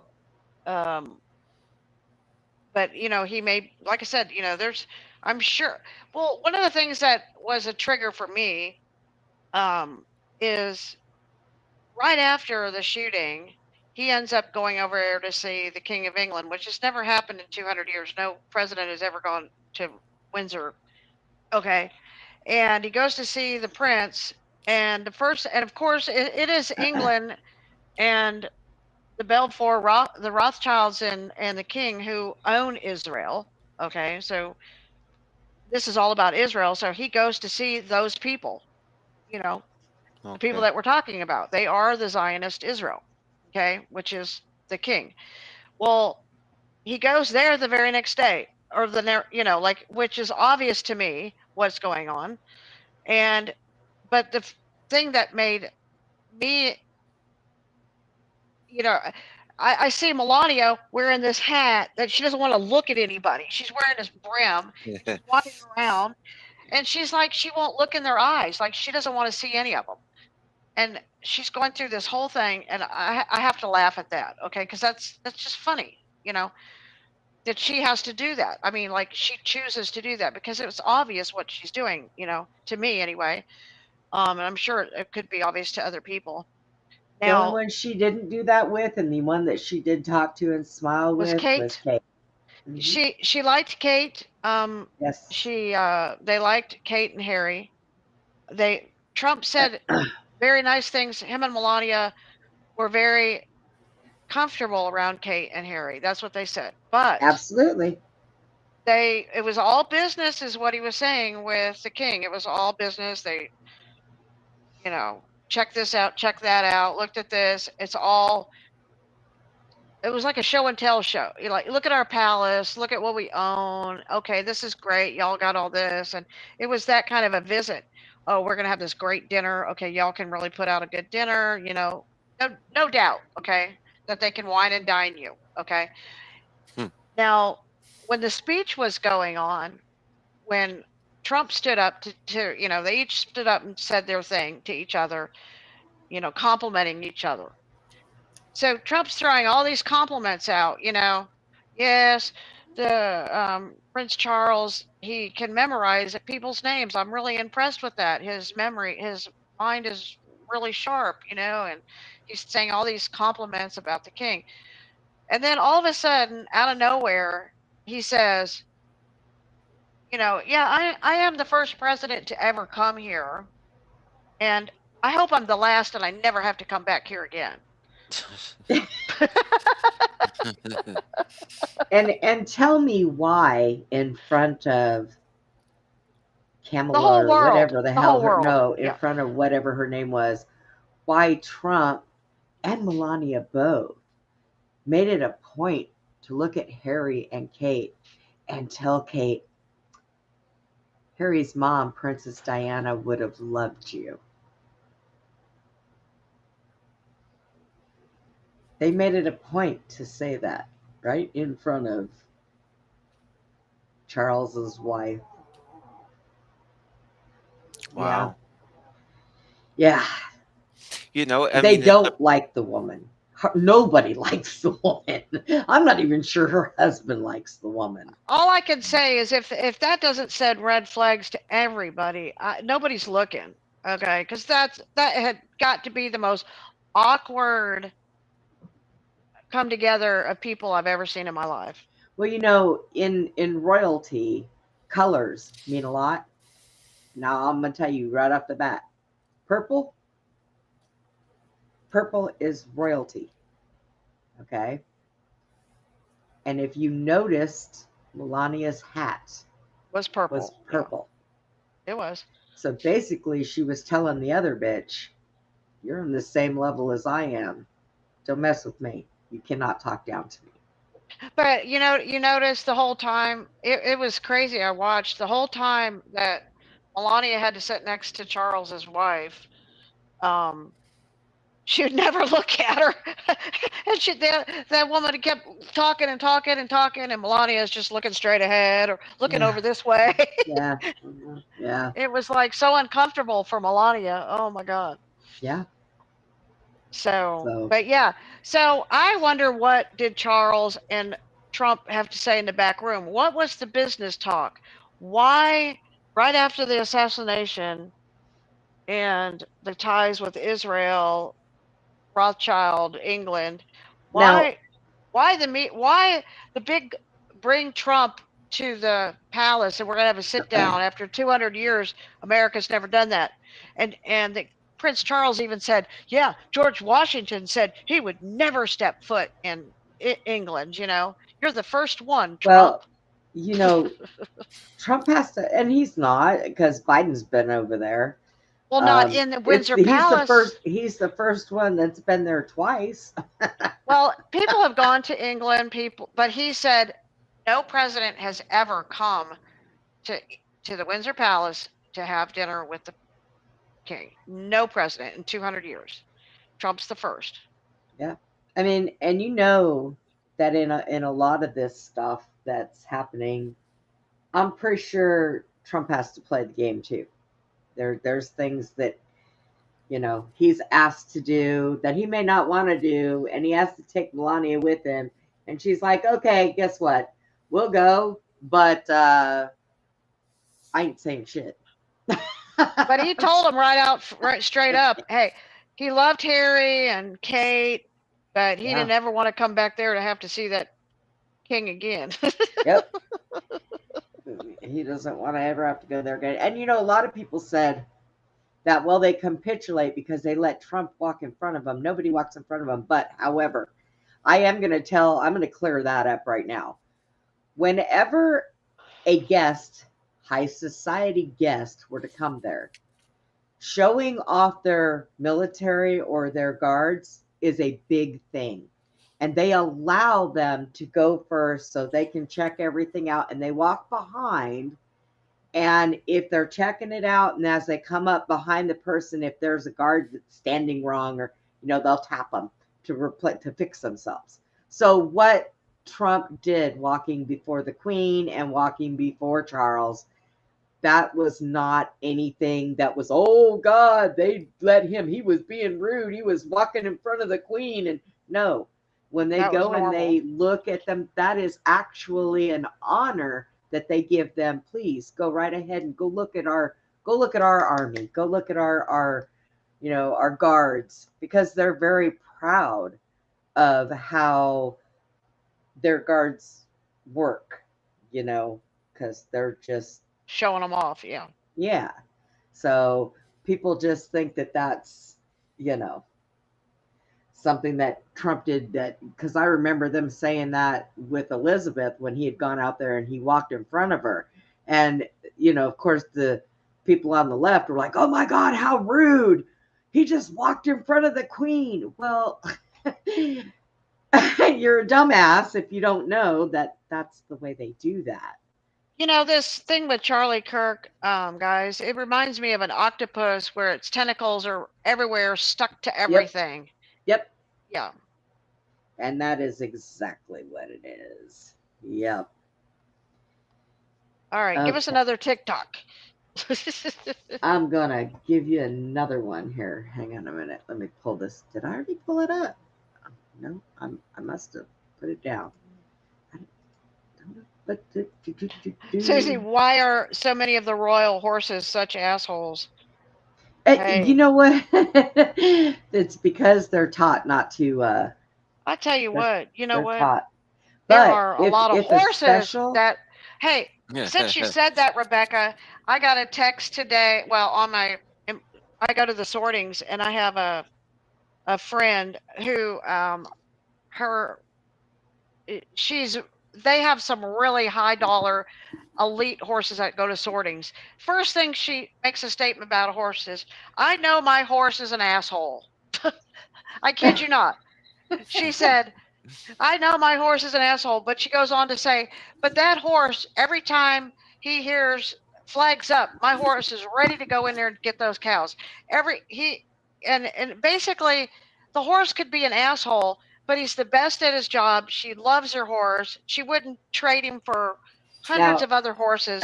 So sometimes the assholes are the best horses, Now, and that being said, Rebecca, you've obviously never met Suzy's horse. Her horse can have an attitude Chris. Also. Yes. Yes. Yeah. I could be in there. She could be bucking across the pen while I'm winning. I mean, I'm like, come on now. Yeah, they're like dogs. They're like any animal, really. They all have their own individual personalities. And some shine better than most. That's what I can say. All right, let's see. We'll go ahead and watch this one. Did we already see this one? No. Oh, well, Brenda, people got to be able to hear the dog. Oh, prophesying his own death. Charlie wrote to me, you're going to be the Iron Lady of America. He had such a political vision for me. I never wanted that sort of a thing. I see it so freaking clearly. I might be Moses, though. I might not see this whole thing through. LMAO. If that is the case, be my David. I said, dude, you haven't even realized your power yet. You're so young, is what I was thinking. He said, if I tell you the true prophecy that I know in my gut, it's really sad, but I hope it's wrong. Went on to say, anyway, I am not sure if I will live to see the end of this revolution.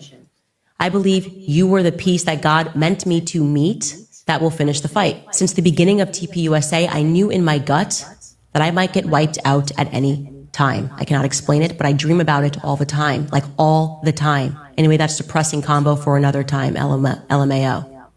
I said, that's weird, more of a fear manifestation than an actualization. He said, I'm not really afraid of it, but I'm just telling you what I know to be true.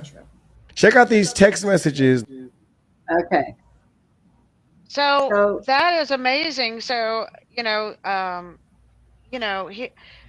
Charlie is telling her that he dreams all the time that he's going to die. He's never going to make it through. It's a prophecy. You know, he knows it. Like he knows what he knows. You know. Uh-huh. and so, you know, it's like saying, you know, like all the messages we get and all the, you know, like the songs like Chad says he gets and all these things, we're given this information, you know, just like me calling my horse yesterday Sally, and I'm like, okay, Sally, quit that. I kept saying, quit that, Sally. And then here I am at the grocery store. I meet this 80-year-old woman named Sally, and I'm trying to explain to her some truths. And I'm almost thinking to myself, come on, Sally, quit thinking like that. Let's wait, open up your mind and think, Sally. You know? And your horse's name isn't even Sally. My horse's name is Smooth. Yeah, Smoothie, Miss Smoothie. So I'm calling her and I'm like, why am I calling you Sally? And then I run into a lady named Sally today. So that was not by chance or circumstance that I was saying Sally yesterday, and then today I met Sally. That's the whole point. You know, we get this information, so where do we get it from? Okay, and it comes from our help. You know, whether we get help from good guys or bad guys, and I tend to believe that I get my help. You know, sometimes the bad guys do, you know, And spill the beans and, you know, but I do rely on the good help. Okay, just saying. And I also want to say that there is no reason for anybody else to be doing their job to investigate anything, because Candace is going to do it all. Yes, I was just going to say, yay, Candace, here we go. She's like, forget everybody else. I'm just going to take care of this. I'm a little worried even about her. Charlie said that she's going to be the one to, you know, he knew she was going to be the one to help him. Okay, here we go. Okay. Turning Point made something like $90 million in the couple of weeks following Charlie's death. I think I first heard it was 70 million. It's gone up since then. They were selling like t-shirts at the memorial event, like Freedom Charlie t-shirts. They were selling products. And he is, I guess, trying to imply that me speaking about his death and running ads is problematic. Now, first and foremost, on our tribute episode, we ran absolutely zero ads. We didn't even let YouTube run ads on that episode. Turning Point made something like $90 million in the couple of weeks. Well, she didn't do that for very long. You know, 90 Why were they million. selling shirts at a memorial? Yeah, well, they didn't do that while Charlie was alive. Because they have a new boss now, remember that, okay? A new CEO of the company, right? Yeah, it's a little, all right, let's see. Oh, okay. I know this one here. Okay. Okay, let me get him pulled up. Mr. Peters. Oh, come on, get on there. Let's see. Do I have it on? Yes. This tweet from Candace Owens over the weekend, quote, "Don't worry about the gag order in the Charlie Kirk case. I plan to violate it on the world's behalf. The things that I've discovered this past week are enough to burn the house down. Yes, Charlie was betrayed by everyone." End quote. And I hope that she does. Unlike a lot of people that want to throw shade at Candace Owens, I believe her. I disagree with her on some things. I don't like the way that she ghosted me on Occupied. She's willing to be in my DMs.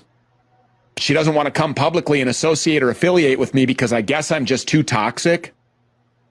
I mean, after all, CNN just did identify me last week as the world's #1 anti-Semite on all of the internet. The Rolling Stone calls me America. Okay. Stu Peters is making this about him. Well, keep going. This is good. This is good. Yeah, that's true. As conspiracy kingpin, these are crowns that I will wear with pride and with honor. These arrows I will take. I will stand on that island. But the pool's not too full, Candace. Come on. Jump in. Let's see it. And I hope that she does tear the whole house down. I hope that this entire house of cards falls. I hope that the entire empire of lies catches on fire. I hope that all of these pedophiles are completely exposed, bare naked in front of the entire world. And I hope that Candace brings receipts for what we already know to be true, which was that Israel killed him, and the people that were closest to him, up to and including his wife, were all in on it. Or they stayed silent, or they know now and they're not saying anything because they have their eyes fixated on hundreds of millions of dollars that comes from the Israel lobby that Charlie Kirk said that he was walking away from. He said he was going to be forced to walk away from to exit the pro-Israel cause. He said that. That's not a conspiracy theory. That's not something that I'm just dreaming up. It's not wild and crazy. He said that. He said, I'm going to be forced to leave the pro-Israel cause. He was rejecting hundreds of millions of dollars that we know about from the Prime Minister of Israel, Benjamin Netanyahu, $150 million. That more than doubles the TPUSA current annual budget. It's a $500 million company. It operates on $140 million every year. And he shut down, turned down, rejected $150 million. How many more millions of dollars do you think Charlie Kirk was rejecting? How many more trips? How many more business associations do you think he was pulling away from? How many more billionaire Jewish donors who have Noahidism at the top of their mind to enforce here in the United States, that they have the Talmudic agenda from hell, from Satan himself? How many of those people was Charlie Kirk recognizing for who they were and walking away from them, running away from them? And if you follow somebody that says that Tyler Robinson, a furry-loving sexual deviant on behalf of the radical left, killed Charlie Kirk, run away from them. Brenda. Did you see this? I hear you laughing, girl.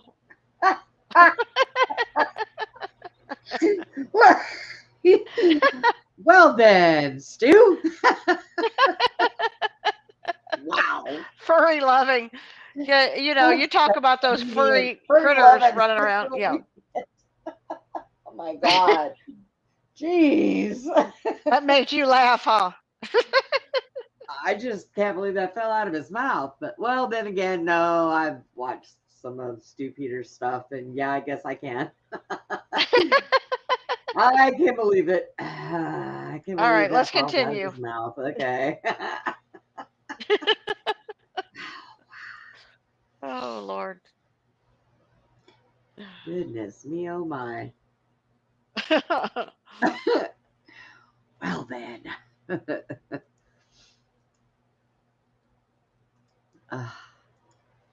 You got the rest of it, or that wasn't it, was it? Yeah, that was it. Oh, okay. It ended with the furry thing. Okay, that's funny. Okay, this says new Charlie Kirk slide just dropped. It'd be crazy if there was another contradiction in the Charlie Kirk assassination story. No, not really at this point. They're just sloppy at this point. Jesus, y'all used to be good at covering this shit up. Or maybe we just didn't have social media. I don't know. That's why they want to take it. Digital IDs coming in hot. So Erica Kirk went on fucking the new Tucker called this guy, the Fox News guy show. Listen to what she said. How did you find out Charlie had been... Dang it. Hang on. Oh. Hang on. Yeah, this is pretty good. That may be pretty good, but I just got an email and we're going to get a copyright strike because of the music. So we cannot show that one because you can only the one that we were just watching. Stu's or this one? No, the one that we were just watching. Oh. Yeah, we can't watch that one because of the music. Well, I'll tell you what it says. Basically, what it says is that okay, so Erica Kirk says that McCoy, seconds after Charlie was shot in the neck, that McCoy gets on his cell phone and calls her to tell her within seconds after he's shot. Then what's bizarre about that, which they're lying because right after that, McCoy's father says that McCoy calls the father right after the shooting. They still got blood on him, and he calls him, and So they got their stories mixed up. And then one of the executives for Turning Point says that McCoy was not on his phone texting anybody or whatever. A completely different story. So you've got everybody telling different stories, and that none of them are matching up. Like coming from different sources. So it's complete. Yeah. Who's And lying? he's right. What's the truth and what's the lie at this point? I mean, he's right. They were a lot better at covering things up before. But what law was passed on 3 strikes? What? Hi, Scott. But they used to be really good at covering things up. Well, kind of. And then I guess when it started to fall out, because see, I'm going to tell you guys, the word conspiracy theory is an oxymoron. It was made up by the CIA when people started to question JFK's assassination. Okay? That's why that was thrown in there. People would say, oh, there were supposed to be 6 people in the car, but there's 4 people in the car. There was only one shooter, but yet when they look where Oswald was when the shots were fired, he couldn't have reached him. Then he was shot 3 times. There was 3 shots. So they started saying, oh, that's just a conspiracy theory. So that's an oxymoron. So, and it was made up to cover up a lie, because guess what? I think back then their lies started slipping. So interesting. I'm curious about Candace, because in my family, it's caused division. Well, I don't need to explain why I'm living in a new residence from a woke part of my family, because I'm middle ground. So if you don't agree with the left, then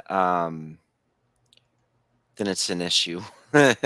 You either agree or it's an issue. You can't just you can't have your own opinion and discuss it, right? It's going to be an argument. Well, with the right, it's always been smooth selling until now, because mainstream is calling Candace crazy. Of course. And so that's how you know she's right. Right. And exactly. And they were doing this and she was calling it out, and it was and the people who were doing it, it was real clear who. But however, the people watching this, the mainstream people, even those with IQs up on upwards towards 140 and on, are still they're like, well, well, how come she doesn't release any of her receipts? And I'm like, okay, well, you got a point there, and so it's tough with Candace, because she does have a lot of valid points, but she is holding an awful lot of information without releasing yes, any of well, she doesn't want to release a lot of stuff because, well, it'll get taken. So I'm going to bet she's going to release it, but she's going to release it at the right time or to the right people. I feel that too, maybe. Okay. So, Suzy. All right, I just caused sent division. you.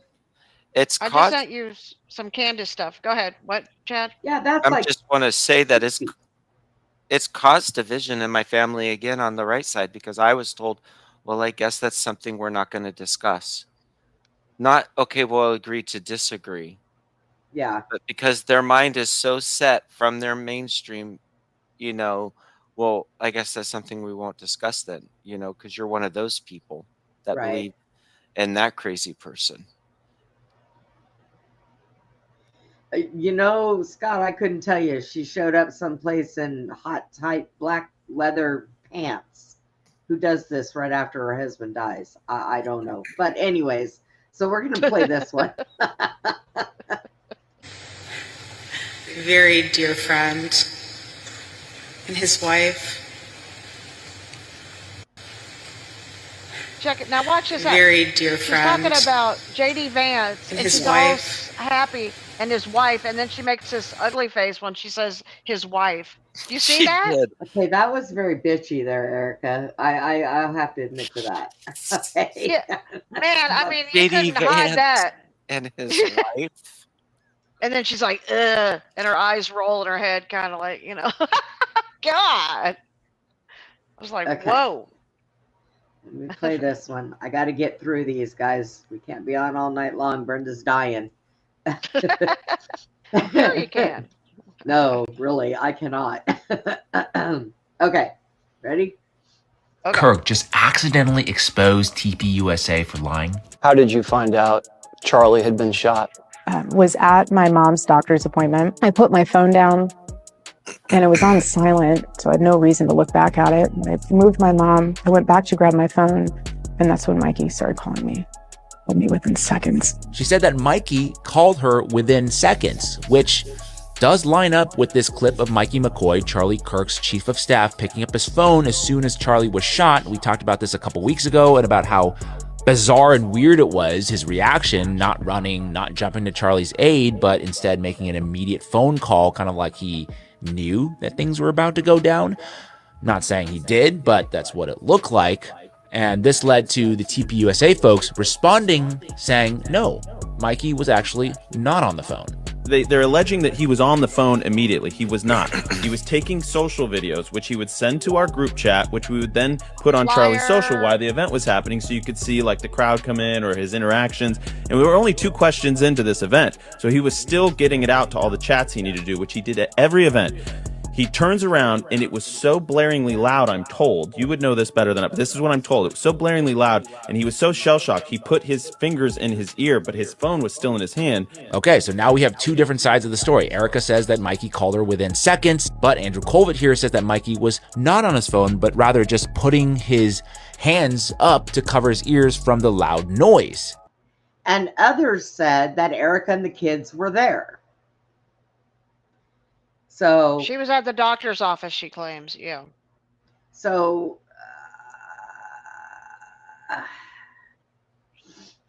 never going to get the right story, right, from any of these people. Apparently, the next time they do this, they should get a detective to go through things with them if they want to do it right, because their lies are just so bad.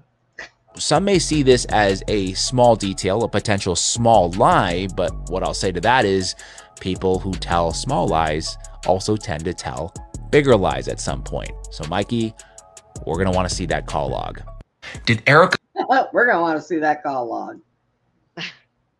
Oh, if he's anything like me, he wouldn't have it. I take mine off all the time because it clouds my phone. Okay, and then let's see. All right. No, this one. That on. This over here. Oh, God, my head. I don't know if I got you this one or not. You just stop it. Don't send me another one. I sent it twice. Huh? Could you start sending them and they overcloud each other and I can't send the right ones out? Hang on. You're doing a great job.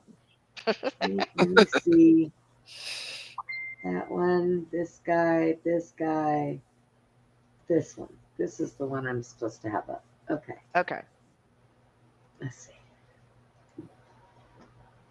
It's so badass listening to Candace go through. She's going to go back through a little bit of her timeline. She's going to talk about how she was being handled, right? All of these famous people, when they see you and you have a gift like Candace Owens has, they need to control you and they need to own you. But when you're young and you're on the come up, you don't realize it. But once you do, when you start to look back at it, there's a lot of people out there who are being handled right now and are probably waking up and looking around them going, holy shit, I can see the writing on the walls. You're going to want to check out this clip. Check this out.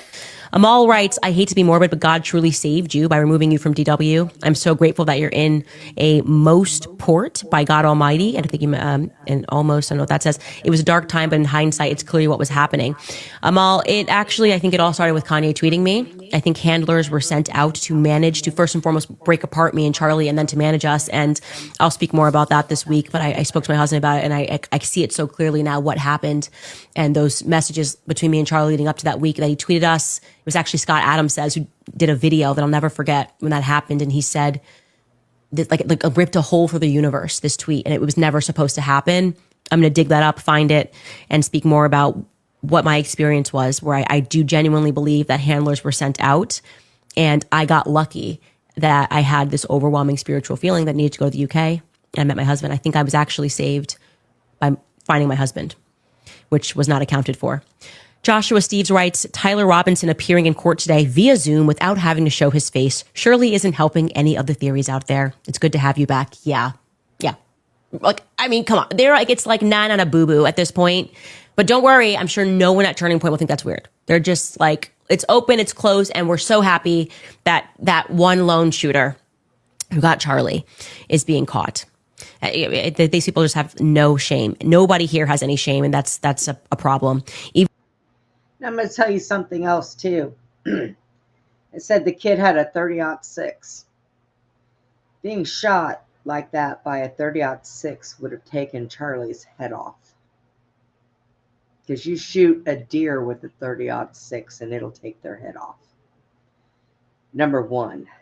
Number two, coming out of a jugular, that blood should have squirted and poured out onto his shirt right away. Right away. And it did not. So tell me what's wrong with that story. But anyways. Ivana Milano writes, keep up the great work. Stand by your friend, reminding us that this isn't just a personal struggle, but a spiritual war. Yes, it is. In a world where money and greed are taking over people's lives, thank you for helping us to stay grounded in God's truth. Yes, it is worth losing money, as I did. It is worth losing fake friends, as I did, to stand up for the truth. And I'm just ready for war with these people. Like all of it, band together, you know? Send your best warriors, because all they ever do is lie and smear and delude and take away and deplatform, and you're not winning anymore. And this is what I've been saying since day one. At this point, it's ride or die Team Candace. If you are against Team Candace, we see you. We're not buying the slop. We're not buying the narratives. There's no amount of DNA evidence or magical this or magical that that's going to come out and magically change our minds, right? You're going to release the CCTV footage. Are we going to see the Turning Point cameras? Are you going to show us what really happened to Charlie Kirk? Are you going to show us what really exploded on his shirt? I doubt it, right? So at this point, you guys can just take your slop and stick it up your ass. Con Inc., we ain't buying your shit. Jig's up. Game's over. Donezo.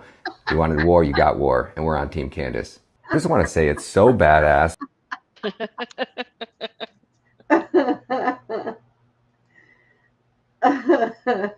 That's funny. That's it. You're grounded from sending me any more videos.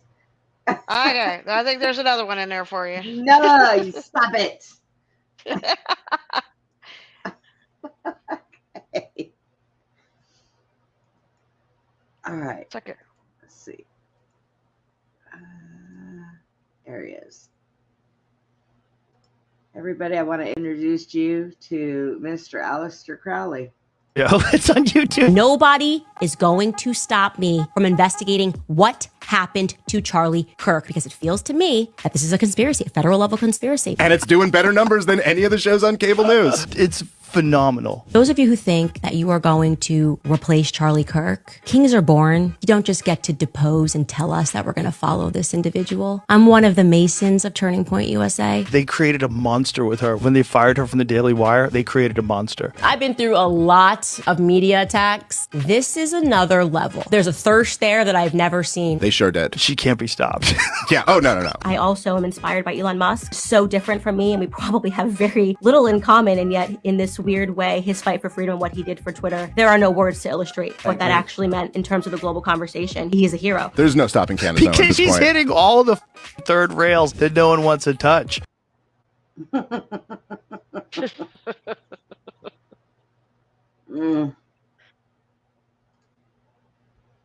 Kitty, if you put your claws in my side again, I swear.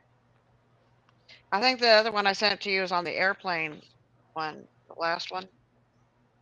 1, 2. I don't know. You sent me 2 of the same ones. Oh. No, hang on. Don't. You did send me another one, but 2 of them were the same ones. Okay. So I didn't know if I sent you that one once or not. That was a good one. I don't know.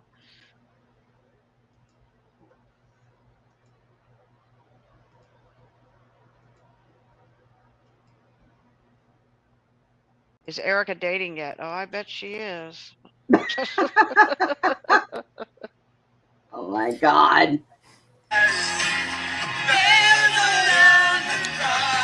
Uh-oh, that's a song. You're gonna get in trouble.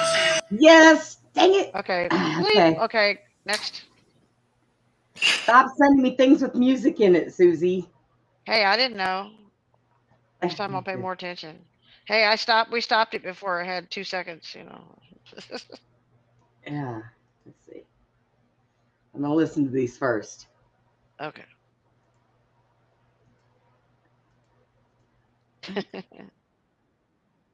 Okay. All right. This one has no music.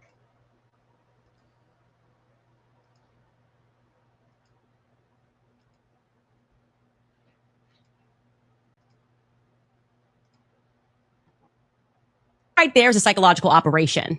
And because we're reading about Sigmund Freud, they diagnose you. When they don't want you to look into something, they diagnose you. So right there, he's going, oh my, are they just doing this to create content? Are these people akin to drug addicts? They're just high on the conspiracy theory. They're gaslighting you, and then they're diagnosing you. All right. I need to check something here. Boom. Okay.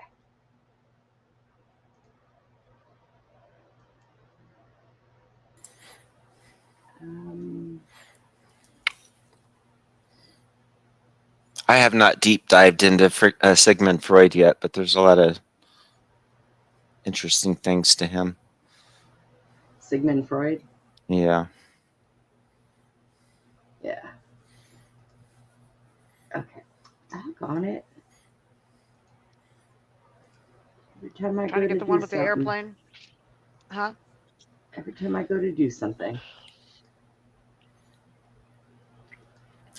I'm curious if everyone in the watching, you know, if they're starting to feel a little more like a little island that's getting smaller and smaller.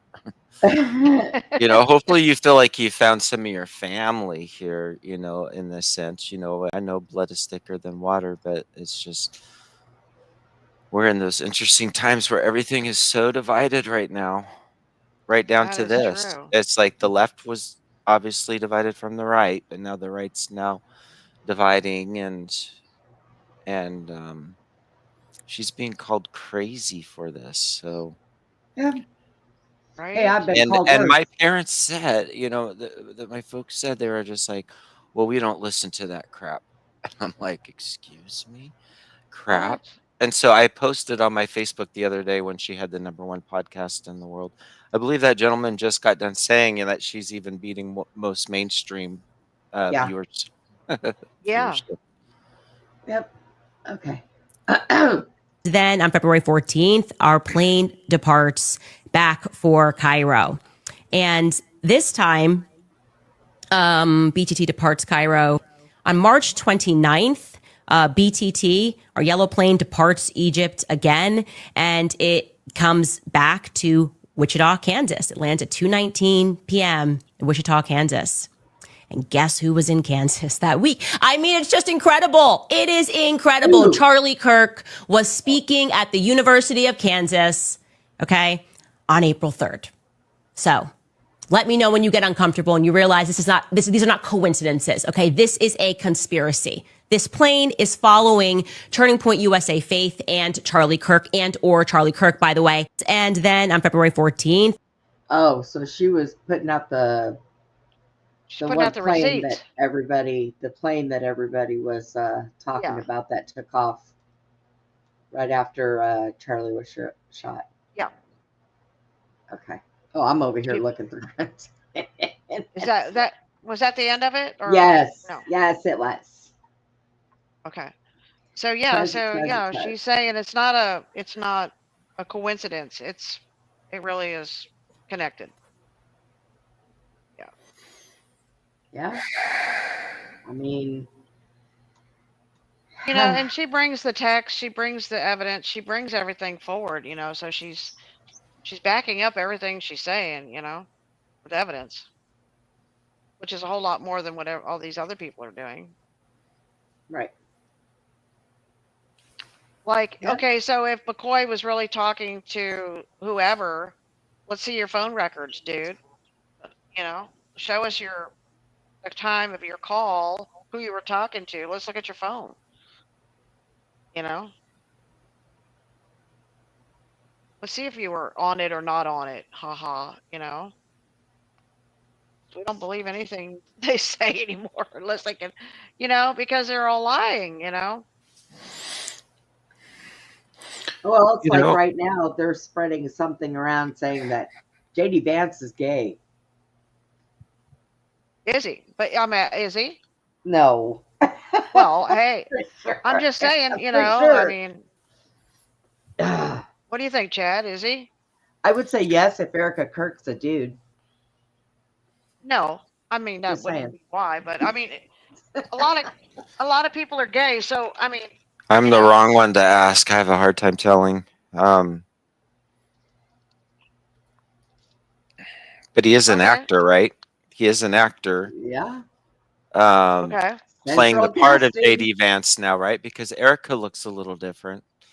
So is this an actress playing Erica? You know, I watched somebody that did an interesting dive into Britney Spears the other day, and Oh God. and it's interesting because like you can hear her, and they played all the interviews where they'd say like, "What's your favorite?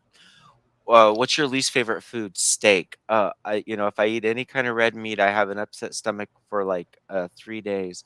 And then the next interview in a different accent, they ask her, well, she answers in a different accent, but it's like, what's your favorite food? Oh, definitely steak and potatoes, and then they asked her in another interview, what's your favorite interview? It was chili dogs. And then in another one, it was, I mean, and it's just like, these are actors playing in Or these how many people's clones? parts Yeah, we're playing the part here. or Uh-huh. clones or Yeah. something. And that's what We I don't was want to. getting into the other day on the program we did. Like what's You don't going want to on jump here? down it. There's something, but You what don't is want it?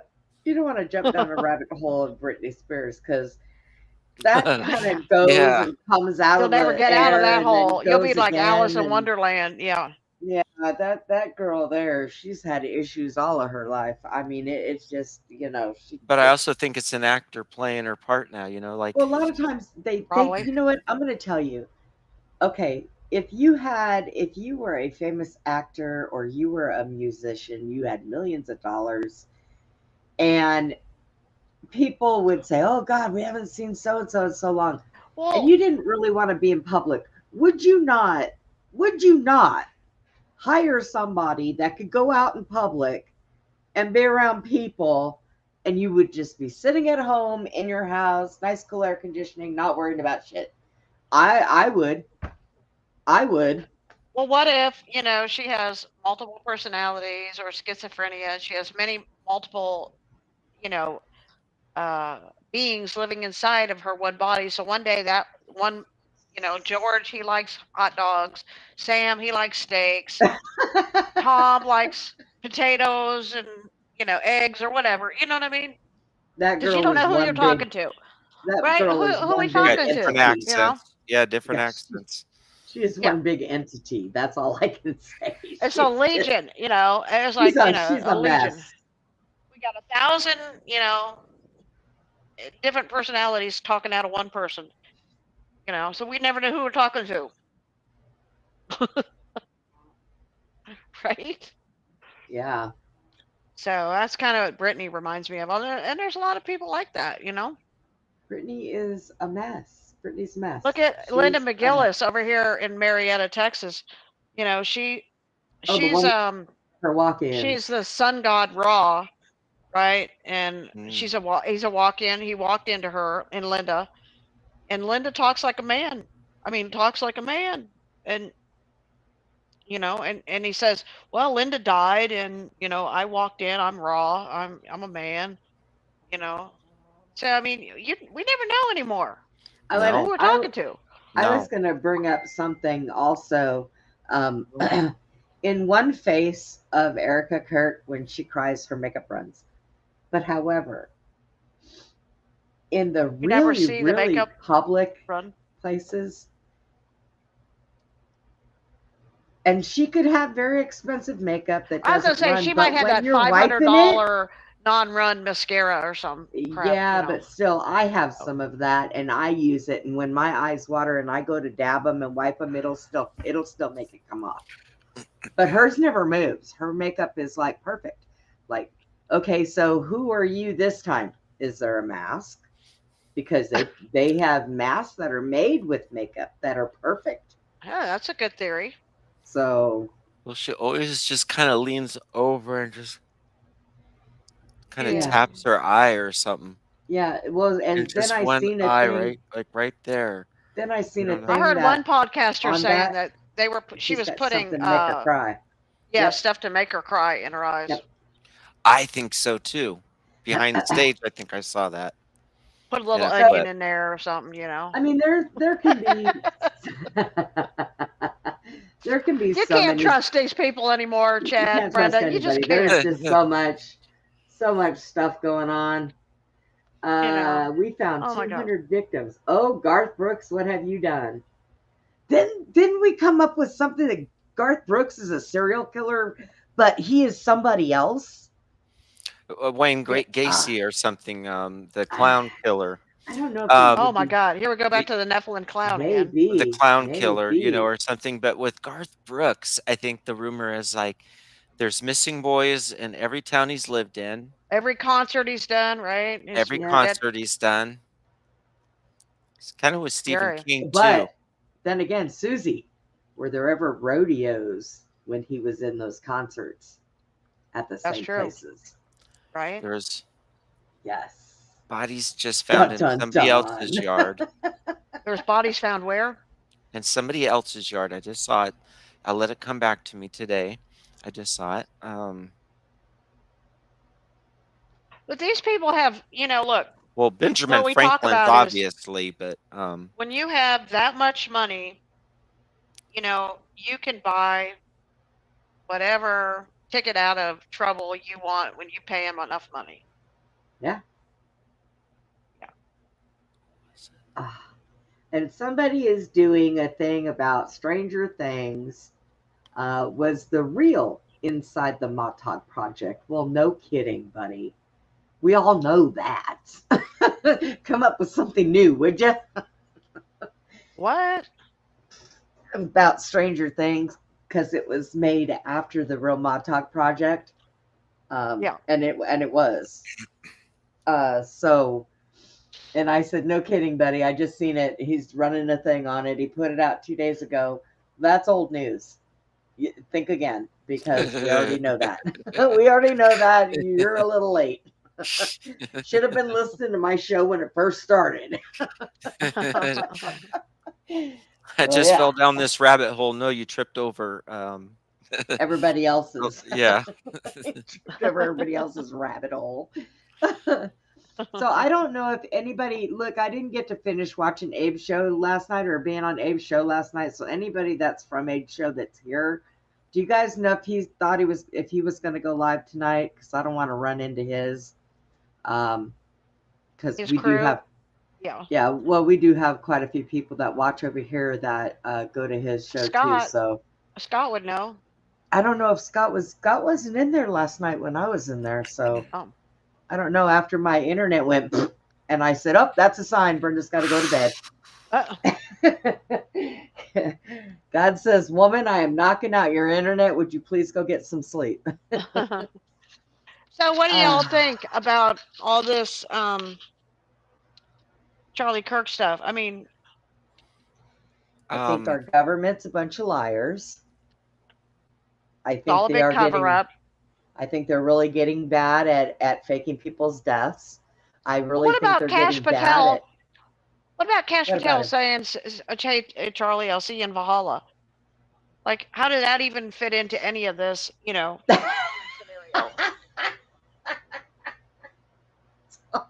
Is he saying he's going outside the ice wall or something? Hey, Charlie, we're going outside the ice wall. What is that? I mean, come on, people, really, what is it? What is that? It was a clue. Is it? It's a clue. I'm just saying, is it? Okay, I mean, is it like... It's a clue. So is this like... Are we playing... What is that?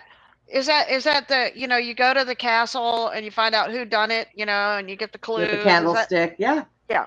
Uh-huh. Yeah.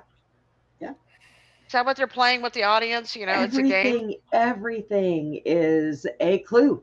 A lot of things are clues. You just got to know the meaning Okay. behind those certain clues. The So whodunit.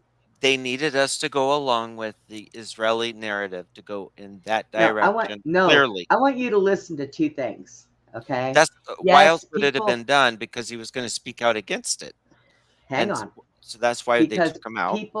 people need to know about what is really going on with Israel. Okay. Number one. Number two. Our young people nowadays listen to mainstream media and a lot of bullshit. Okay. This stuff that happened with Charlie did an outreach of a lot of young people.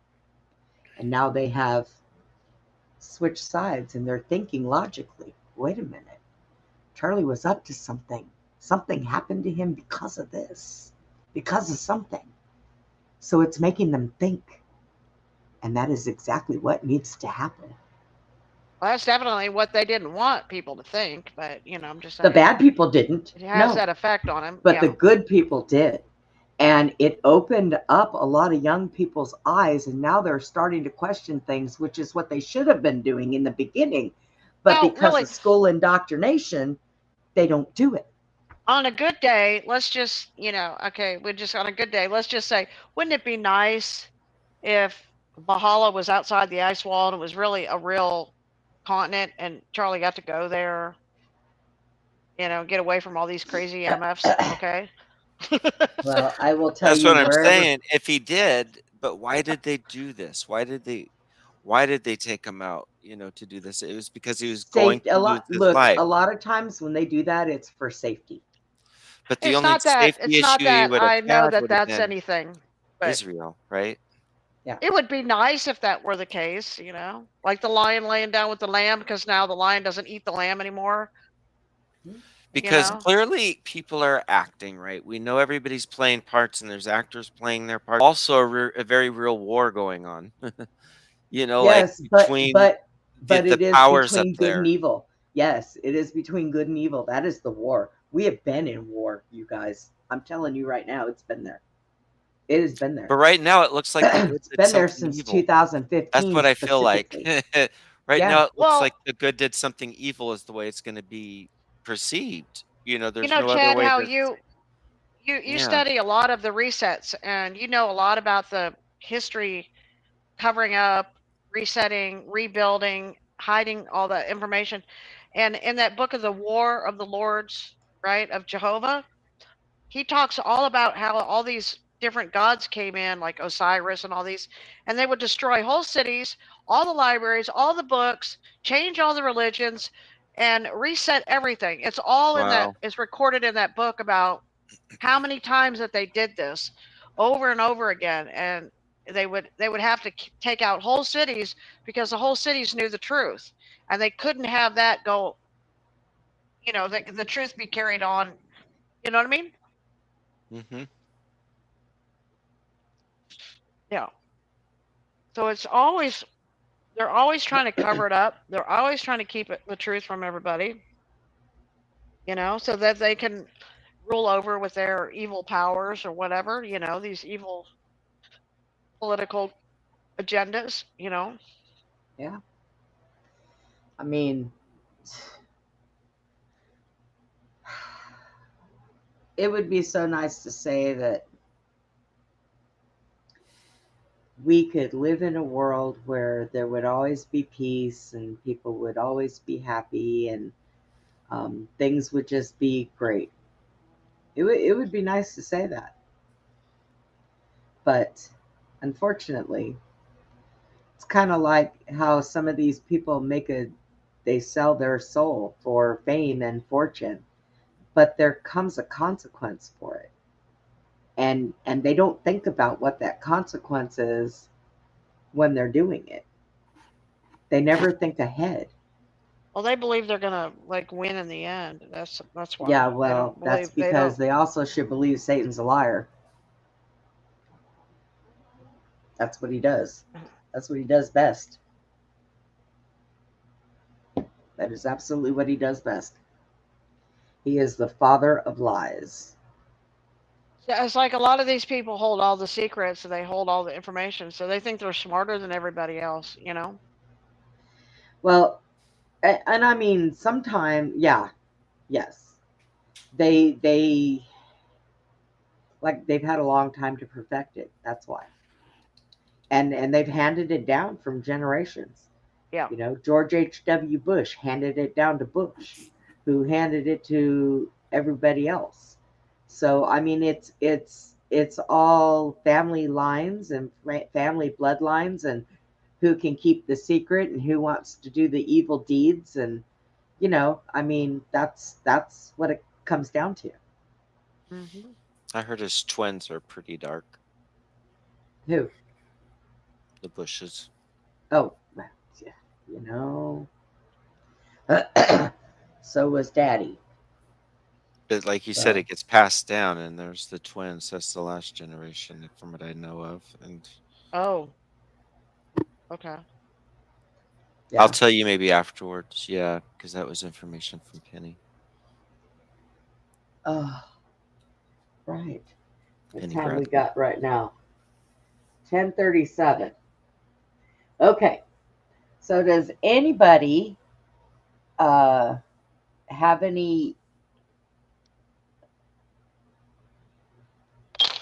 Any questions? any questions? Yes. Or About any 500. thoughts? I have like, yeah. 500 questions? Yeah, I only have 500. Chad, I've been writing them down. I only got Yeah. 1, 2, 3. Let's see. Oh. It's a Man, I conundrum. had a terrible dream.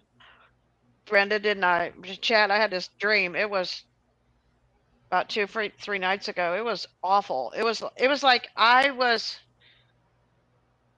this place that wherever it was the worst hell that any place could be. I don't even know where it was, but it was like I was at this place, I don't know, we broke down and some guy was helping me and he got in this machine and he backs up and he accidentally hooks it up onto our skidster and he's dragging it and I run over there to tell him, hey, stop, you're dragging our machine. And I'm running and I can't run fast enough. I'm trying to stop him and I can't. I'm trying to wave and he's just old man. He's about 80. He's not looking at me, you know. And I'm like, hey, stop. And I'm just getting out of breath. I'm running and I can't stop him, but it's like all in slow motion because he's not moving that fast, but I can't seem to get there, you know. And I thought to myself, I gotta run faster because I gotta stop this guy. And then I get this little burst of energy and I'm like, hey, stop. And he stops. He sees me and then he unhooks the machine. And then all of a sudden we're in this yard and I don't know, it's like some kind of somebody's business or something. They got a fence and there's a building and it's just, I don't know, we're at this place and these people show up and these people are looking for me, right? This is some weird dreams, right? These people are looking for me and I'm like, oh crap, and I gotta hide. So I run behind this building. I don't have time to leave or go far, to outrun them because they'll see me. And I go under this deep grass and I pull this grass over me and I'm hiding under this grass. And they come up to the guy and they go, we know she's here. Where is she? And he's like, I don't know, he's like, I don't know. He knew I was hiding under the grass, but he's just playing dumb, And I'm like, they're not going to find me. And they're like, we know she's here. And all of a sudden they come over and they reach in there and I feel them grab my foot, right? And I'm like, oh shit, they found me. I'm like, how do they find me? I'm like, how do they know I'm here? Like, is this place like where they're using telepathy because they know I'm hiding here? This is weird. I'm thinking there's no way they could have known I was there. And they feel my foot and I come out. And then this guy walks up from, I don't know who this guy was, but it was at a time, this place, I don't know if it was another dimension of time. I don't know where this place was at, but it was a bad world. Like this guy comes up and he's a kind of a big, strong, fair-skinned black person, right?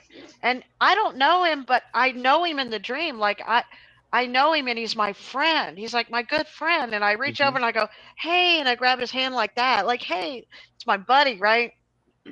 And he says, I looked into it. I did some research into this company, and this company owns the world.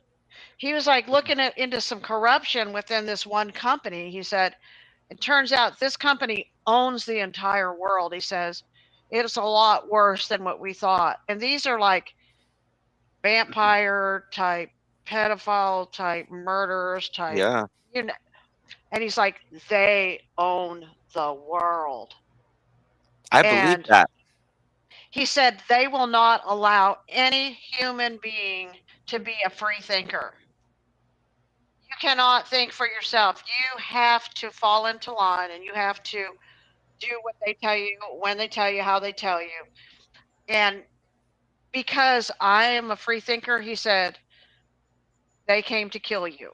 They because you think for yourself, and they can't have somebody like you. And so I'm thinking, Wow. shit, this ain't That's good. You that's know? why they built the insane asylums for people like us that think for ourselves Yeah. and ask And questions. you know, All those and I people are crazy. realize, because I look around and I can see every individual. Like this one's controlled by religion over here. Their religious churches got them in line, and they follow the rules, you know. And then they got the government, and they're following their rules. They got the workers, they following their rules. But people like me, we think outside of what the control and what they telling us to like think this way or believe this way. We don't think like that. We think for ourselves. They don't want free thinkers. So he says to me, well, I made a deal with them.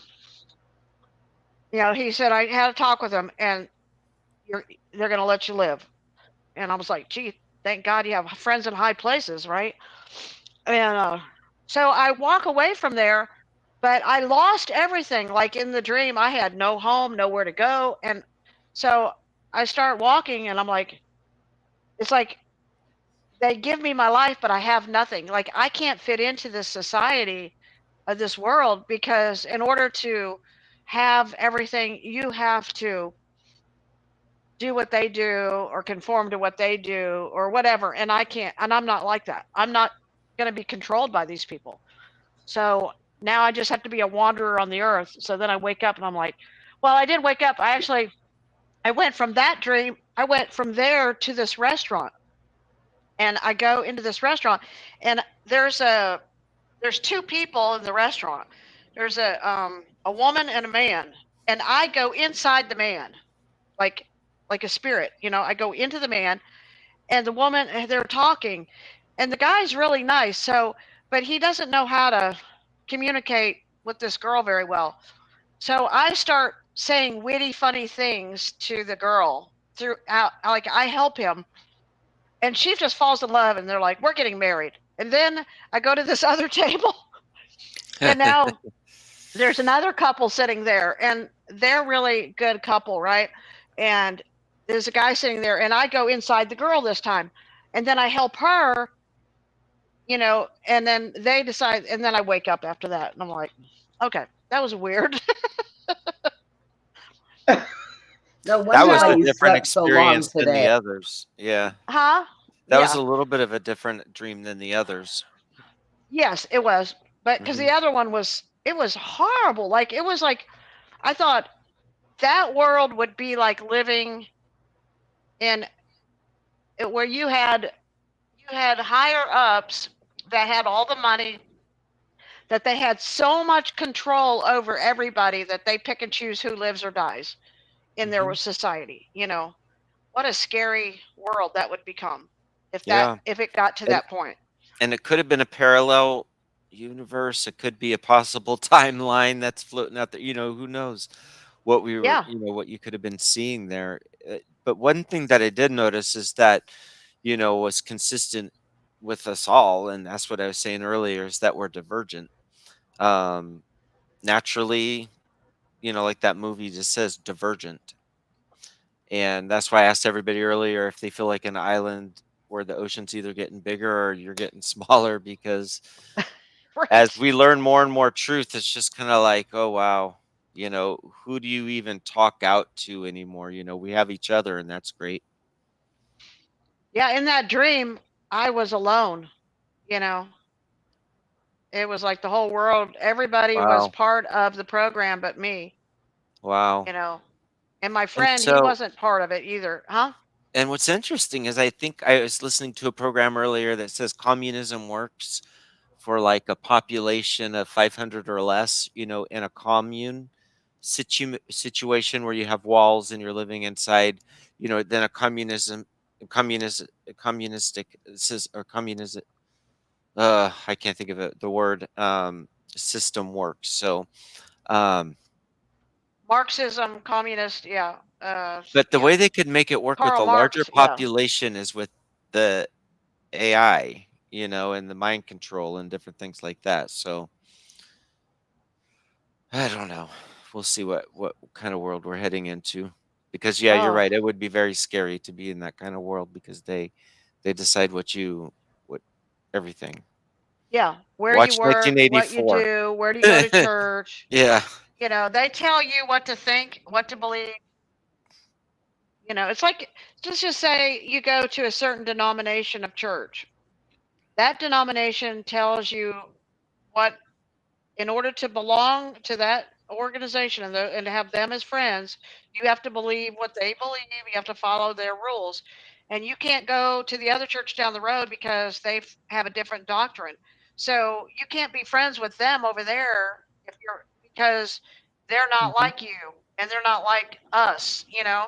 So this is a control for them to get these people to believe a certain way, think a certain way, and you can't think outside the box or outside of the church of their theology, you know, and the other And church does the same thing.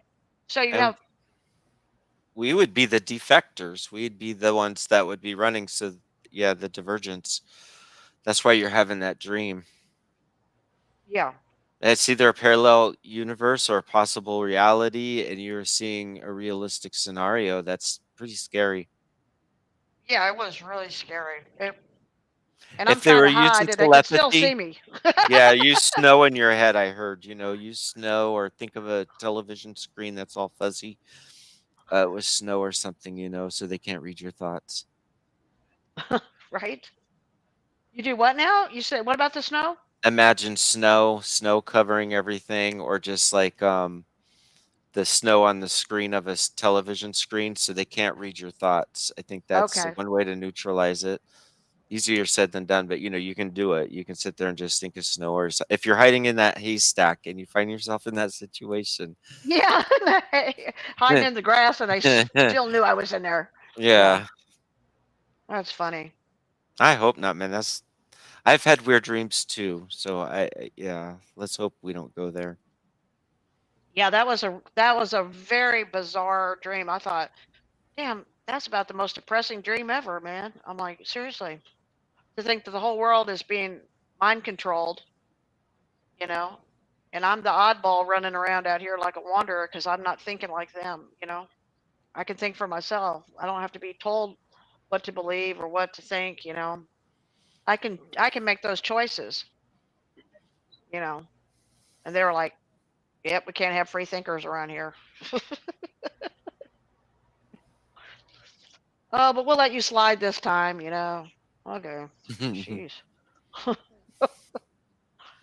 Well, I Crazy don't know if world. it was let you slide, because what I saw was you going to be a sex worker, or some kind of slave. And I'm like, are you sure you wanted to live, Susie? Like, I don't know. I know, right? Because I thought to myself, you know, I ended up, you know, like I said in the dream, of once I walked away from there, then I started going in and helping people, Hmm. you know, That was a creative different and think. experience. That Yeah, was almost like what your soul was doing maybe in a real way yeah. while you were sleeping.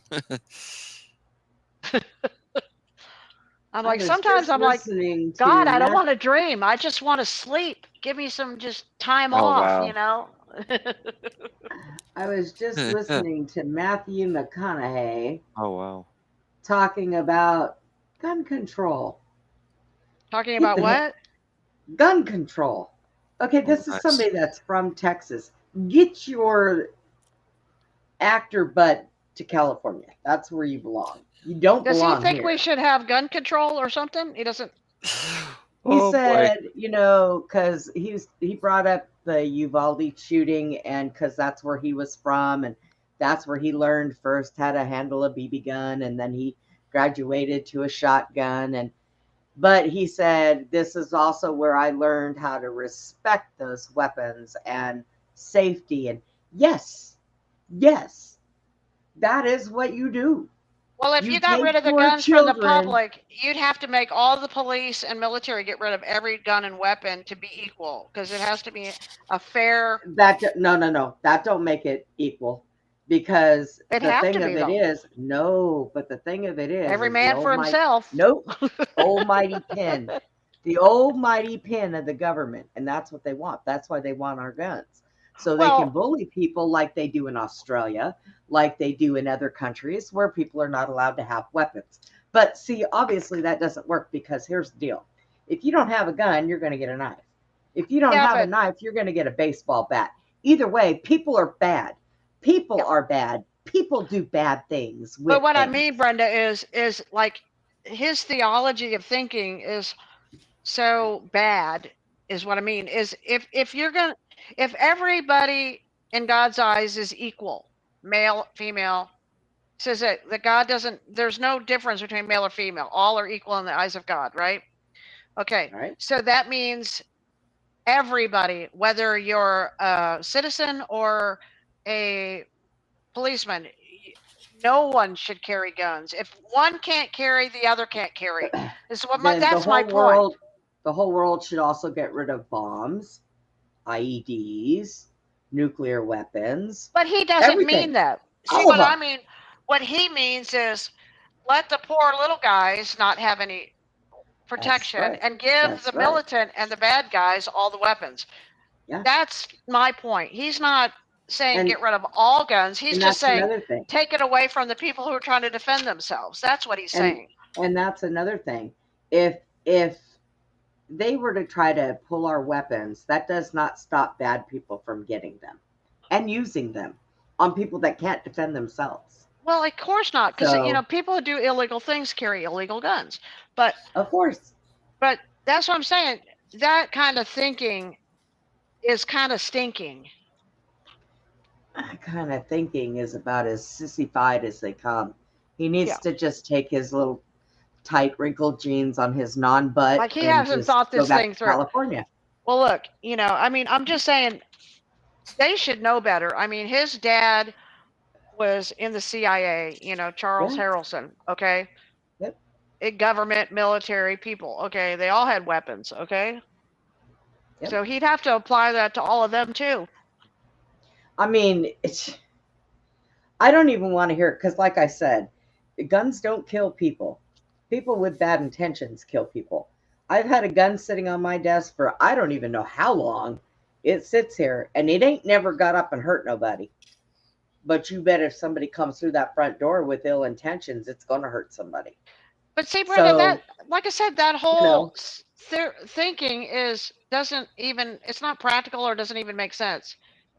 Because if you look at what happened in Germany with Hitler, they took away all the guns, and then the Nazis came in there and killed everybody because nobody had guns to defend themselves. The only reason that America doesn't get invaded is because everybody has a gun. That's the truth. And we're the largest land army in the world because of that, right? They know everybody's got a weapon in their house. Everybody here. We're not we're not helpless. 350 million people. The thing of it is if you're a family and you're an adult and you have children and you don't like guns and you don't want to be around them, hey, that's fine. Okay? Because the first person you call when somebody breaks into your house to protect your children is you call the police, right? Because they have guns. Now, they may get there in time, they may not.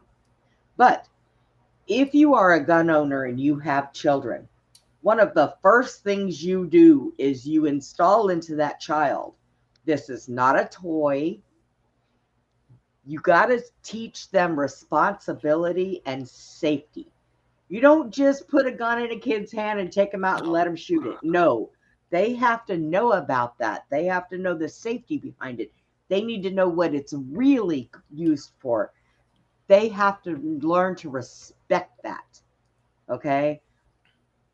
People who buy them and they don't do that with their children, those are the ones whose kids go and steal their parents' weapons and go and do stupid shit. Okay? That's Do you know when my daughter was younger, I could come home from work and take my utility belt off, my ex-husband and I, and we would hang them on the coat rack right next to the front door when we walked in the house, and we'd go to bed. My daughter and her friends come in and out of that house, and I never worried about one of them touching them. Why? Well, number one, we lived in Arizona, and everybody had them. And number two, I tried with my daughter to teach her about them. They scared her to death, so she didn't want nothing to do with them. So I never worried about it. And her friends were good kids whose parents taught them good things.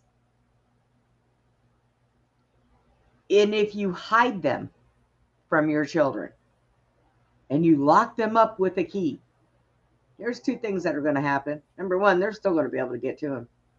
They're going to find those keys and get in there and get them. And number two, if somebody breaks into your house, what are you going to tell that robber or somebody with a gun while you got your kids in there? Wait a minute, I got to find my keys. I got to unlock my lock. Hang on. Don't shoot anybody. Hang on. Let me get my key, you know. Really? Really? Yeah. Dumbest thing I ever did hear of. Now, if I had people visiting my house that I didn't know that well and they had children, yes. My guns went in my room and my door went shut. Okay. No, you're right, because I had neighbor friends that, snuck into the house, into the bedroom upstairs of their home and shot themselves in the head by mistake, just pretending. So, and then that caused somebody to feel bad about it and commit suicide later on. So it caused a chain event, but they should have been taught. Yeah, it was. Yeah, it was. That's tragic. We were neighbors, so my mom was first responder because they ran over to our house. But the thing is you're right. You teach the kids about the guns because otherwise they could have had the guns right out there in front of them. But and guys, and they would have never touched them. Hiding doesn't work. Right. I think about guns and the people who use guns to create deaths and stuff like that. But every day, I can't even keep up with how many people are killed by an automobile or a truck and it's like automobiles are more dangerous than a gun in this world as far as deaths go. I mean, look at how many men abuse their wives and beat them to death. Bad people exist. The items that are put out to help people stay safe, they're not the ones doing it. It's like a car is important to get down the road, but you get in a head-on collision with a semi-truck, you're gone. I mean, and it happens all the time, but it doesn't mean you take away all cars and trucks from people because they're deadly weapons. They are. I mean, they're wrecking every day in every town. Every people are dying everywhere all the time in a car or accident. cell phones, because of texting. Yeah. I mean, it just airplanes are killing people. How many ridiculous. people have been in the last couple of years? How many people we've been hearing about airplanes burning up and people dying in airplanes? But they still use them. They say that's supposed to be the safest transportation, but I'm sorry. When an airplane goes down, tell that to all the dead people. If there is 57 people on that plane, they are all dying. Yeah, tell that to all the people that died. So it may not happen as often, but when it happens, it's bigger than a car accident. Probably more people die from an automobile than a gun, anyway. Yeah. Just saying. Or even knives. Another metal object, but Yeah. Yeah. I mean, It's ridiculous. The fact of the matter is that people need help. There are a lot of, I'm just going to say it, I'm going to call a spade a spade. There are a lot of mentally ill people around the world. Okay, there are, and they need to get help. Yeah. You know, I mean, Yeah. it doesn't have anything to do whether they use a knife or a baseball bat, or, you know, they choke somebody to death or something like that. It, people are bad, and bad people do bad things. I mean, that's just what they do. Look at all of our serial killers. I mean, okay, let's take Jeffrey Dahmer, for example. Jeffrey Dahmer was a quiet, probably a good person. His problem with doing what he was doing was because he felt abandonment and didn't want these people to leave him. So he killed them, kept them, ate them, stacked their bones Well, up. him and his dad were doing autopsies on, cadaver dead animals all the time, dissecting them in the garage. And his Yeah. dad, they say his dad was CIA. He was all, they were all part, and they were. I mean, he was part of the Adam, Walsh, Yeah. kidnapping. They're I all part of mean, the government, CIA, sick, mind whatever. controlled crap. Yeah. Yes. I mean, and that is a lot of it. A lot of His our dad people schooled him when that, he was a child how to cut up dead yeah, animals. and They'd a go pick lot up of dead our, animals in the road, bring them in the garage, and then dissect them. yeah. But I mean, a lot of people are just shit. I had a thought. Susie kept cutting me off, and I couldn't. What was I gonna say? A lot of people are mind controlled from youth by their upbringing. Yeah, and you know, a lot of the times, like I said, when I found out what they would do to homeless people, I gained a whole new respect for these homeless people that sit in the streets and they would say crazy things when people went by.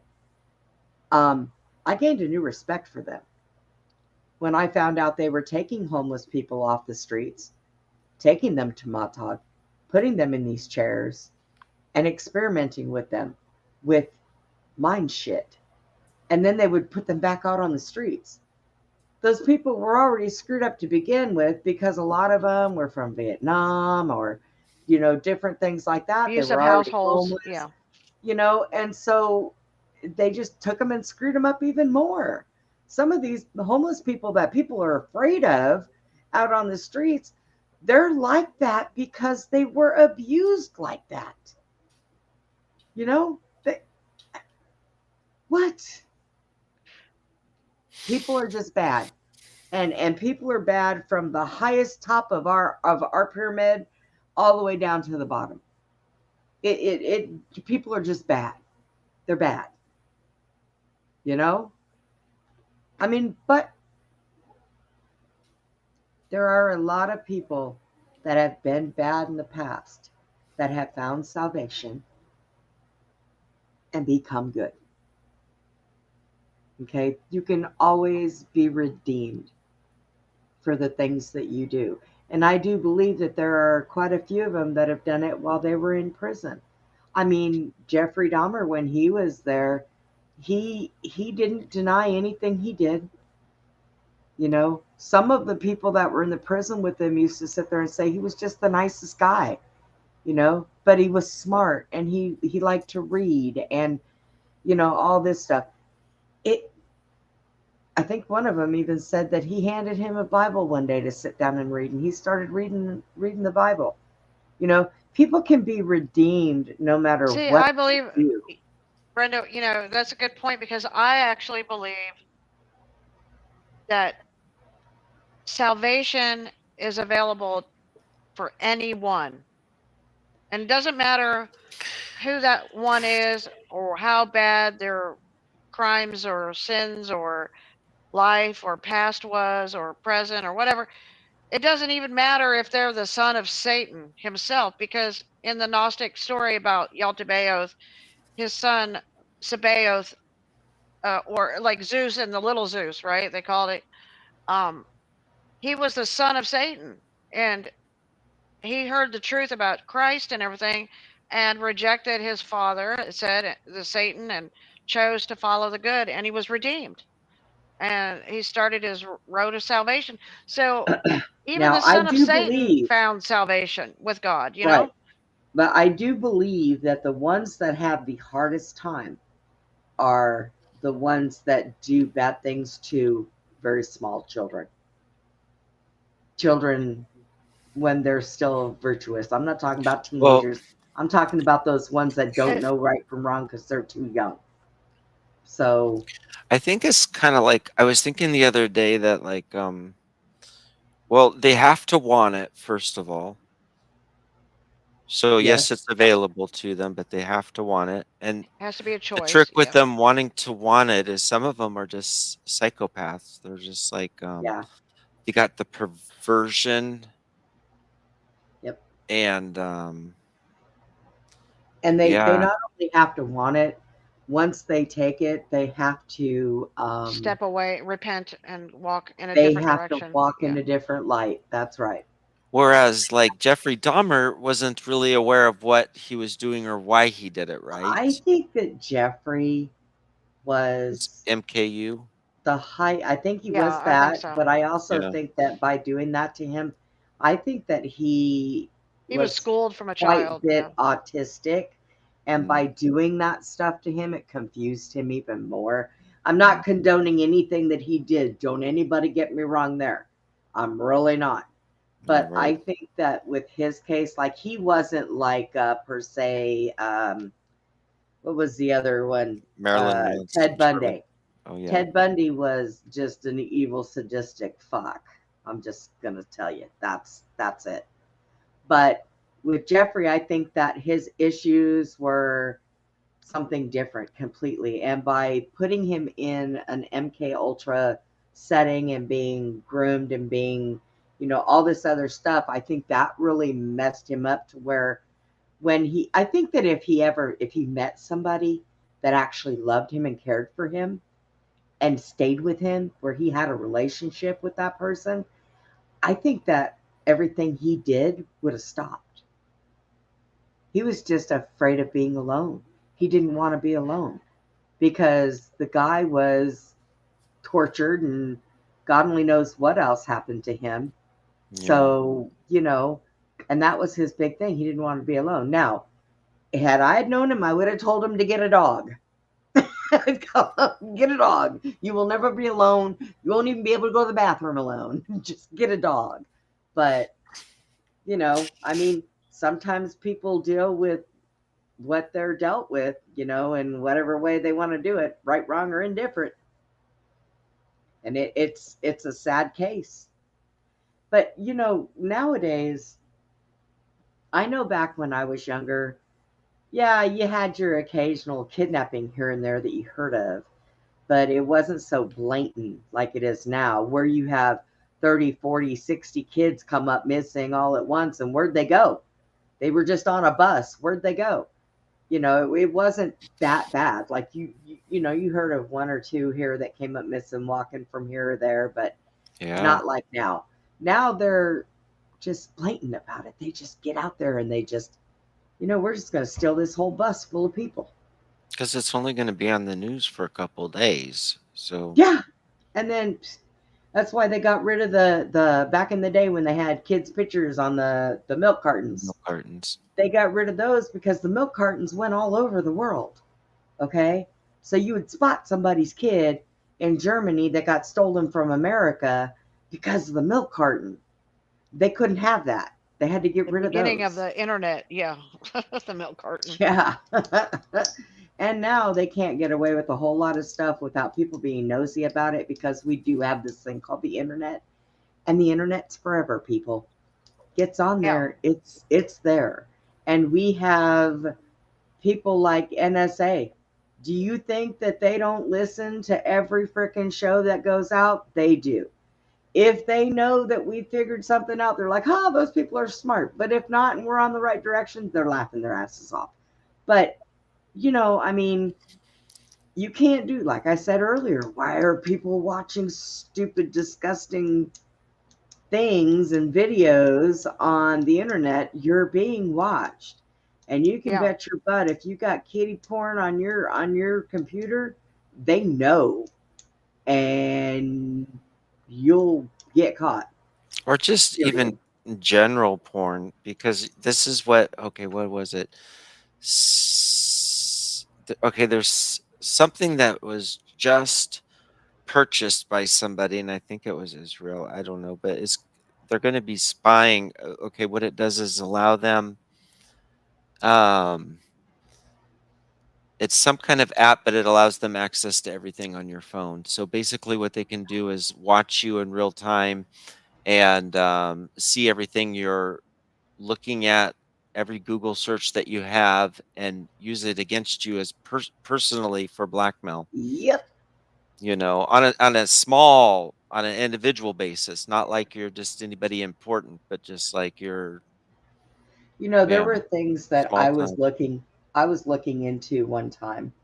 I was looking into things and I could not find what I was looking for. And then I was told to try this certain spot on the dark web. And I'm going to tell you, for anybody that has never done it, do not go on the dark web ever. It is the most weirdest place in the world. So I did this looking for this information. I remember I found what I was looking for. And then I got a message. Don't ever do that again. Stay out of there. Okay. Oh, wow. Oops. But, Jeez. So you cannot Did you go in there and investigate something? Is that what you were looking for, something that Yep. you were trying to validate? Okay. Oh, Yep. Steve sent me this video. Steve actually sent me this video, so I'll be able to reference it. Okay. I'll let you know what it was, but about the app or whatever was going on with where they'll be able to start seeing what you're looking at on your computer and blackmailing you personally. Oh, yeah. I mean, they do all the time. Glenn and I do that show Monday through Friday. And So you think you're on your own and you're being private, but yeah, and you're not.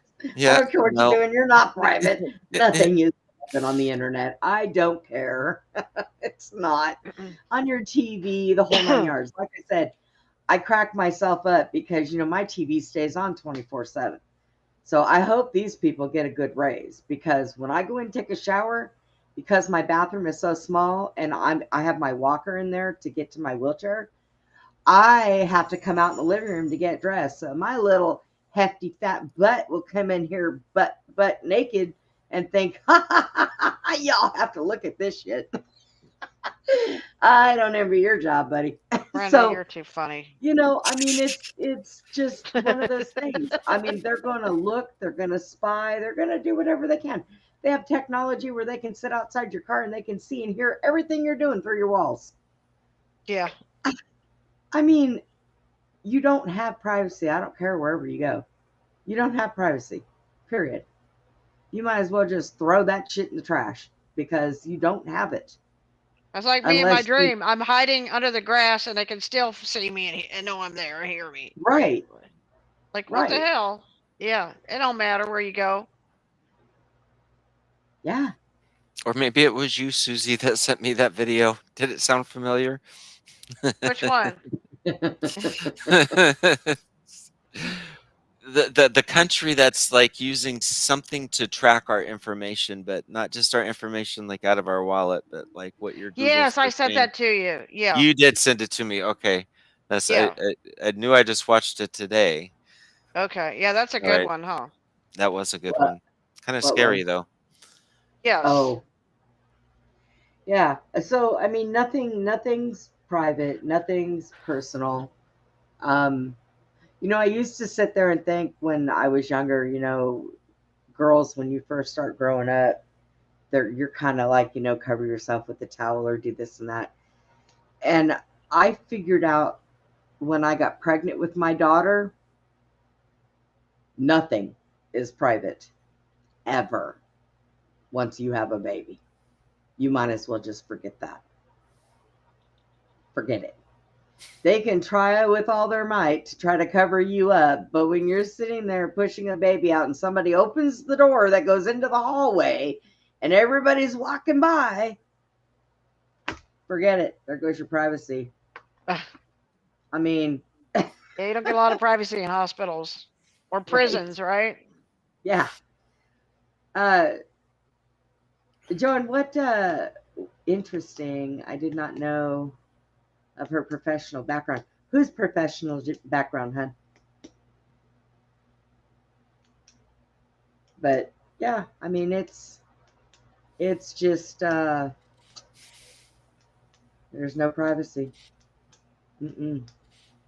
No, and the game is getting trickier and trickier too. So your privacy is getting less and less. But if you think about living in, let's take it to the extreme, space, in an advanced civilization, with all these celestials around you, and you have shapeshifters, and you got people that can walk up to you and look like you or look like your friend. The game, the level of life goes up a whole lot. It takes a True. lot more. Yeah, it takes a lot more to figure out if someone's lying, not lying, if they are who they are or not who they are. And we are entering those stages with AI and them being able to reduplicate things. And I mean, it's just going to get tricky. How will we And know just the think truth? about the level of remote viewers that can just walk in and be watching you, listen to you. I mean, it's an Yeah. endless, Yeah. thing about what really goes on in this world. People have no real clue how messed up it is. Well, and this world's not what everybody thinks it is, anyways. So, but until people No, get it's not. a real reality check um, of how it really is, and they understand it, they're just gonna. You know what? And maybe some people are made to live their life with their head in the sand. Maybe they're just better off with their happy little go lucky lives and the things that they do. Maybe it's just better for them, you know? I Of mean, course it is, that's because ignorance is bliss. right. Right. So and honestly, knowing things and being aware and all that stuff, it just racks my brain sometimes, and I just It's a sit heavy here. burden sometimes, Yeah, yes. yeah. Especially when there's things that I know or that I find out that I'm not allowed to say. So, it is. It's like, oh, gosh, Yeah. Not. don't tell me, don't tell me nothing else. Yeah, I don't want to Yeah. know. Not. We can agree to disagree, but we'll agree not to discuss that. It's kind of like Yes. dismissive. Yeah. Yeah. It's like, Yeah. The life of people when I who are diverse. say, right, like when I say, well, I can't talk about that. And it's not that I don't want to. And it's just that if It's I almost were like it's to, not appropriate right, in it's the not a good reality that we time. live in to talk about that. Yeah. Yeah, it's just not a good time to Not a bring good that thing to up. talk Okay. Or about. So if I give my opinion, I might have to tell a little lie in there, and I don't want to do that. So I'm better off just keep my mouth shut and not saying anything. like Yeah. let's maybe give it a name and call it the masses, and we're divergence, right? So you have the I masses. might as well be. It's been 11 years. Oh, wait, what? It's The masses? the masses. You said we're the virgins. No, divergence. Oh, Divergence. I thought you said We're Divergence. we're the the virgins. divergence, and you have the mass is to have a society and make it function. Don't you need that, like, slow, dense, don't want, have horse blinders on, head in the sand, um, assuming the position, butt in the air, all that good stuff, um, just to make the world go round. You know what I mean? Those people that want to go home and just read their book and have a nice little simple life. You know what I mean? And not aspire to eat. So it's hard to judge them, because I think you need that in a society a little bit. Just that. vanilla or Yes, that Ivy. 3 hours and 20 canvas to minutes to paint be on. exact. Ivy, do you know if Abe is supposed to have a live tonight? I was up there with him last night, and my internet went poof, so that was a sign for me to go to bed. So I didn't know if he was I having don't, a show tonight. it's like they're not living in the real world though, Chad. Mm-mm. I mean, they living in a fantasy in their brain, that this stuff doesn't exist. It's like they're pretending, they're just playing along and pretending that it's not going on. It's out of fear. I will say that. It's out of fear. Out of fear? Yeah, they live in fear. And fear Or is not ignorance. something that If God that's wants us to have. He says, I didn't give you a spirit of fear, but that of a sound mind. So we're supposed to have a mind that's sound and can balance things. We're not supposed to live in fear. And if those people are living that way out of fear, then they're outside of God's plan. Yeah. Yeah. Well, and I think that sometimes, well, we have a lot of non-confrontational people that walk around. So maybe it's just best for them to hear things and say okay and just move about than try to dig into anything, because I'm telling you, rabbit holes started over here in 2009, and once you get in them, you can never get out of them Well, you know what would because be nice, Brenda, if the world if most of the people in the world had turned on all their spiritual gifts and their psychic abilities to just know these things, and then there wouldn't be any debating or question or trying to figure things out, because everybody would just know it's true or not true, and everybody would be all the wiser and happier for it in the end. You know what I mean? yeah, I mean, sometimes I kind of think that I lack that one ability to be able to see things that are going to happen unless I'm dreaming. And that doesn't happen a lot. But I would like to I would trade my ability that I have to see and communicate with spirits, because they drive me crazy sometimes. I would I would trade that. The other day I got out of the bathroom, there was something in my house, and I was like, man, what? But I would trade that to be able to have at least just a little bit of knowledge of what to prepare for, because I mean,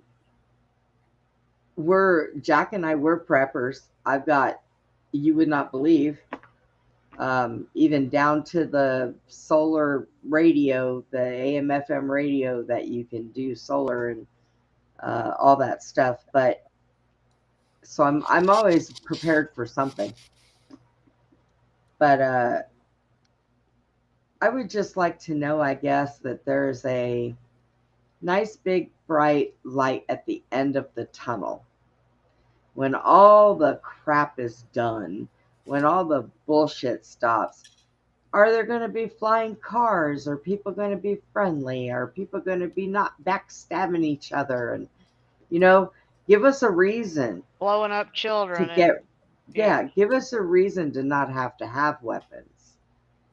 And if there is peace and serenity in all the lands, and it stays that way, then there's no reason for anybody to have to worry about ever protecting themselves. Where is that? Where's that world? You know, obviously not here. So I think I want to take Elon up on his offer, and I think he should just send me to Mars, and I'll go help him colonate it, and we'll grow stuff, because in that way I don't have to deal with all the stupid crap that goes on here.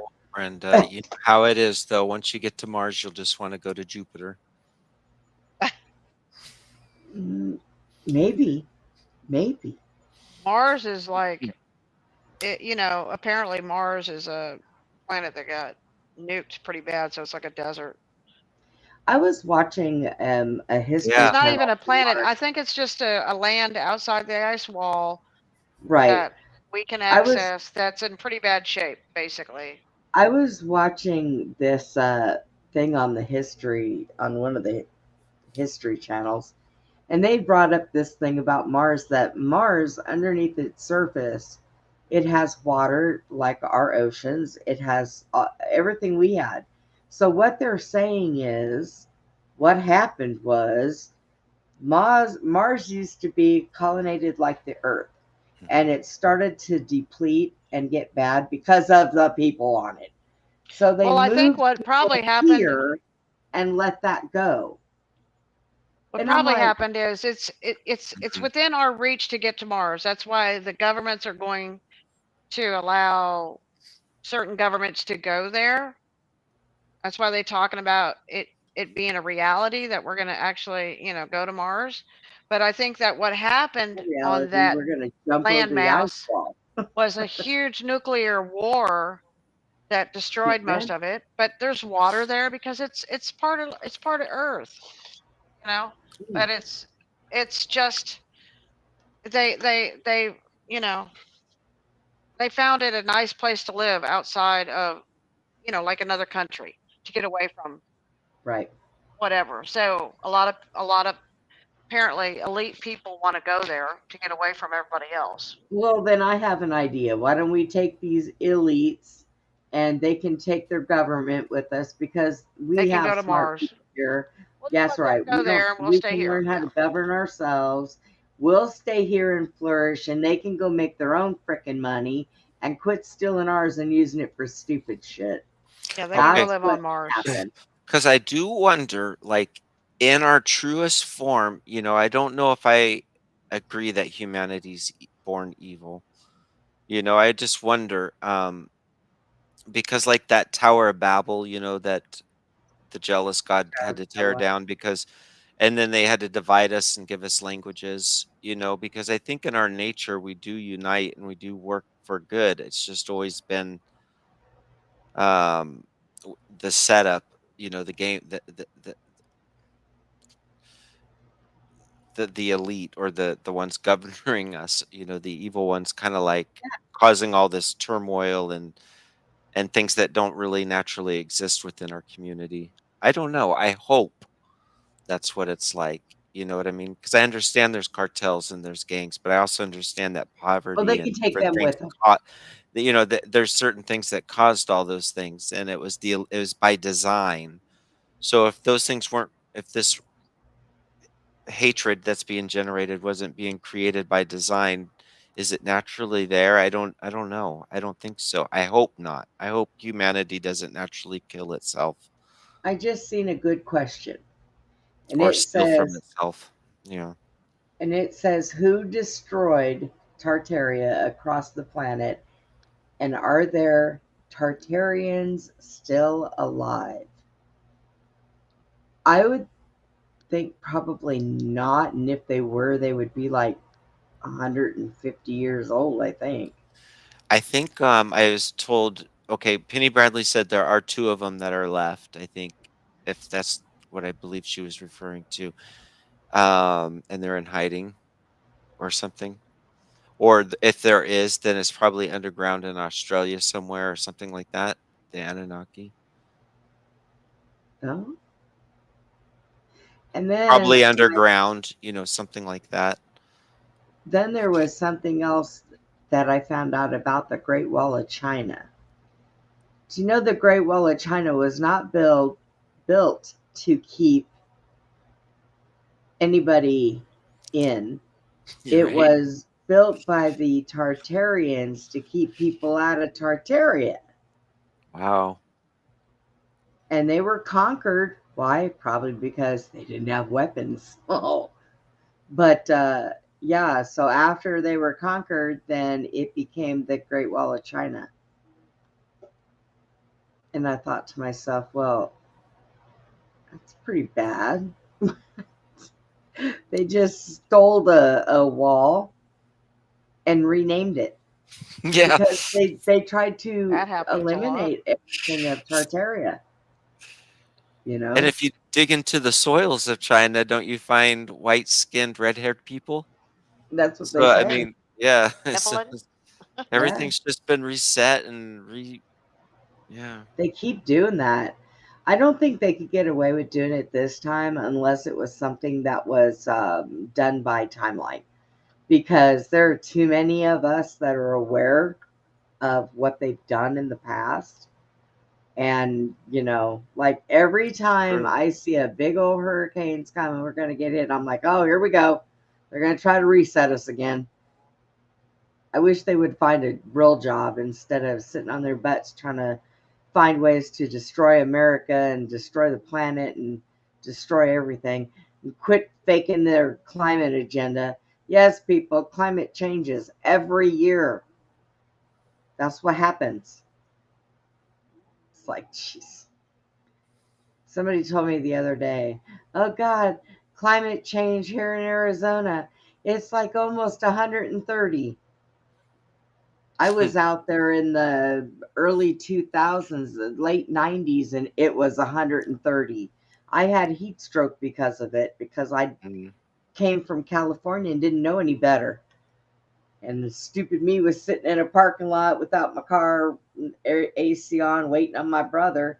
And after 45 minutes, I drove away. When I got across the bridge, there was a hotel there, and I made it into the hotel, and I just wanted a glass of water, and That's I awful. passed Yeah. out, and I woke up Wow. in the hospital 3 days later. I had heat stroke, and they're like, from now on, you got to make sure you have water with you no matter where you go. I'm like, I'm on it. Wish you would have said that before, but I'd never been there before that. I didn't know any better. Wow. Did not know any better. So after that, I carried a bottle of water with me and I drank it, and I didn't give a shit if it was warm, hot, or cold. It was water, I was drinking it. Because what that did, because I had a heat stroke, what that did is it made it to where, like, when I get overheated, my body contains water. I don't sweat like normal people. Okay. And I can't sweat, so it's hard for me to be out in the sun. That's one of the reasons why when it's real hot in the summer here, because the medication I take makes me sick enough. But if I'm out in the sun and I get hot, I get really sick. So all summer long, I'm like a recluse. I just kind of barricade myself in my house and put up my dark curtains, and you know, which kind of sucks because I like the sunlight. But I take vitamin D to replace what I miss. Good.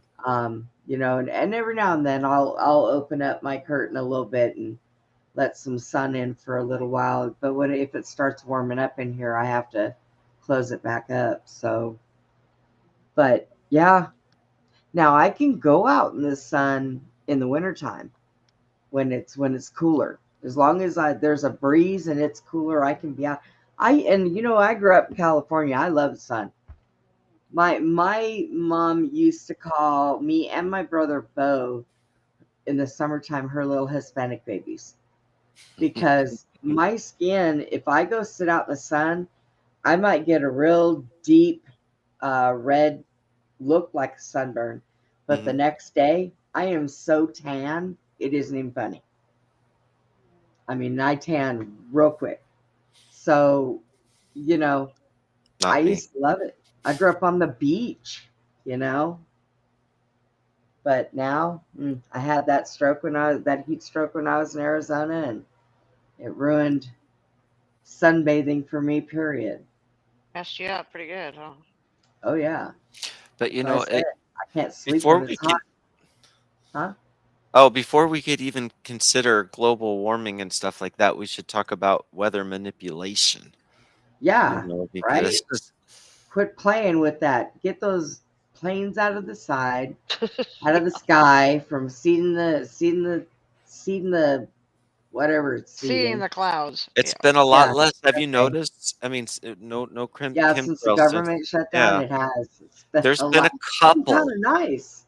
a couple here and there I've seen, but Yep. really, It's clear No skies. checkerboards when you walk outside. No. Yeah, stop doing that. Quit No playing more with the spider webs in machines. the sky, huh? Yep. Somebody Quit said playing with gel those was falling from machines. the sky earlier in the comment, and it was I giving people. remember hearing something about that, but that Yeah. happened a long time ago too. So it's I think it happening happens in again. different places. Yeah. Hmm. I think at one time they were blaming it on seagulls throwing up or something. I don't know. They were saying all kinds of stupid shit. Oh yeah. And lately, and see, and that's another thing because you still have Right. some of you have quite a bit of Gen X that's still around. So some of the lies that they told back then, we remember, and they're trying to tell them again now, and it's like, let's shut up. There ain't no way that didn't happen twice in my lifetime. That just doesn't happen. So they think they're sneaky. That's why they make us all seem like we're crazy. Just so, ooh, Penny. Oh, let me show you what Penny Bradley had posted. You guys see this? Let's see. Is that it? Yeah, that's it. Look at that. Dang, that's pretty elaborate. What the heck? Look at that thing. You know what that reminds me of? Remember those gyroscope things that you buy when you're a kid? And yeah, like somebody went wild on a gyroscope deal. Yeah, but it's got. Is that You know what I mean? lettering? Is that some kind of lettering?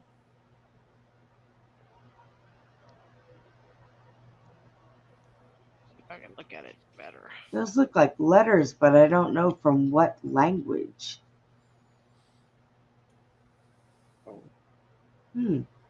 Spirograph is what Joanne said. Yeah.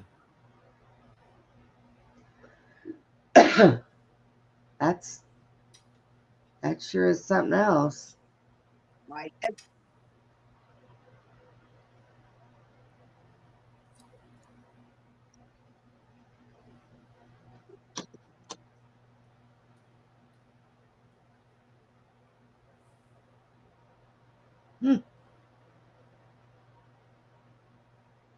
I like it. It's pretty neat, kind of. Looks too complicated for me to understand. Other than it has a star in it that I don't really particularly care for. So,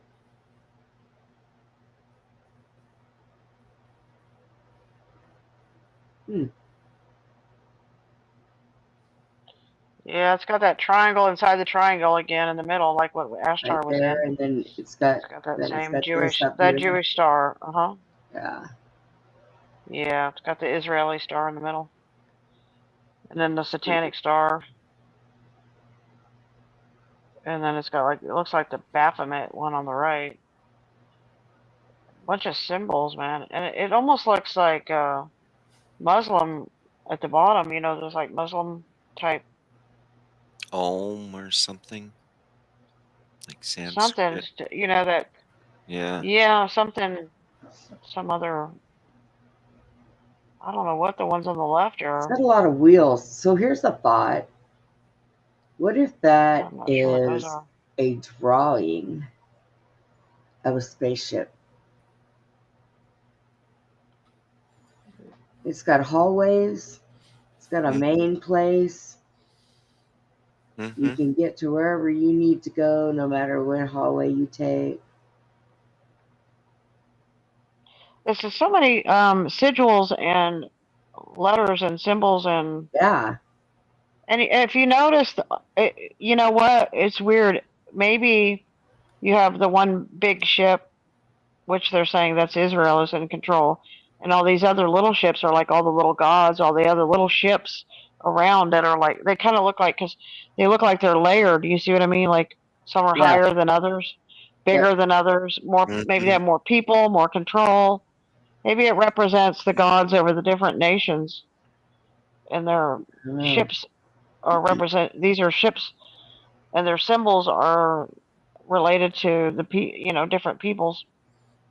Well, I just thought about that. You That's got my 1, 2, 3, 4, my 5. my Stargate mind trying to talk. Oh, that's a good. Maybe that could be a ship. That's a 6, good 7, thought. 8. But I still want to You know. have 14. You have 14 small circles, and then the one big one. So there's like 15 ships. Now, but I still would like to know what this lettering is and what language it's in. Because it's here, and all the way on the inside. Yeah, like they're writing something. It's some kind of, those kind of. It kind of looks like could be Hebrew. It could be something. Could be All the way Tartarian for around. all we know. All the way, just the letters all the way around that are just floating in the air. Yeah. It's kind of weird. But that one, you look at that one second biggest circle, it has a big triangle in it too. But it's connected to like there's 3 other ships, and then there's one with a big star underneath that one. But you notice that one is actually connected to 3 others, like in another triangle. So it's like 4 ships are kind of connected on that one. Interesting. Yeah, because you got that line with the triangle pointing to those other 3 stars or circles. Interesting. I just happened to look over on my Facebook and seen that Penny put a post up, and that's what it was. I was like, "Oh, what is that?" Right? That's pretty wild. Let's see what she said. Yeah, they're always marking up our Earth, aren't they, with these little symbols? They're graffiti. They're graffiti. They have taken everything good in life, everything good in my childhood, and they turned it all into Satanism.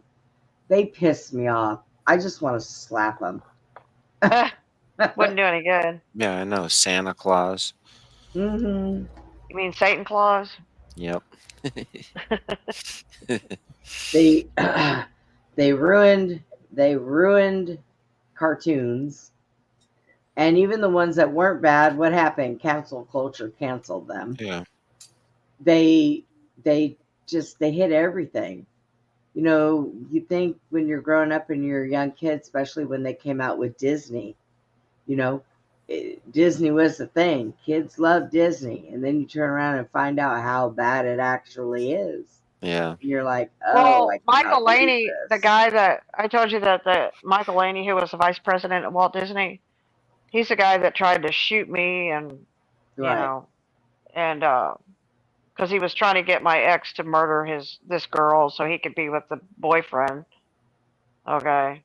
So, Nice. whatever that was all about. But, anyway, so Michael Laney, he's vice president of Walt Disney down in Orlando. And this was back in 82, right? 1982.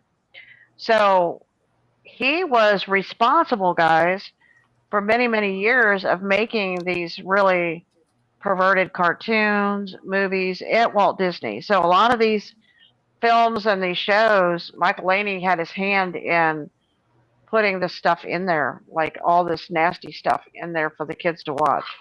Where did all these, I mean, just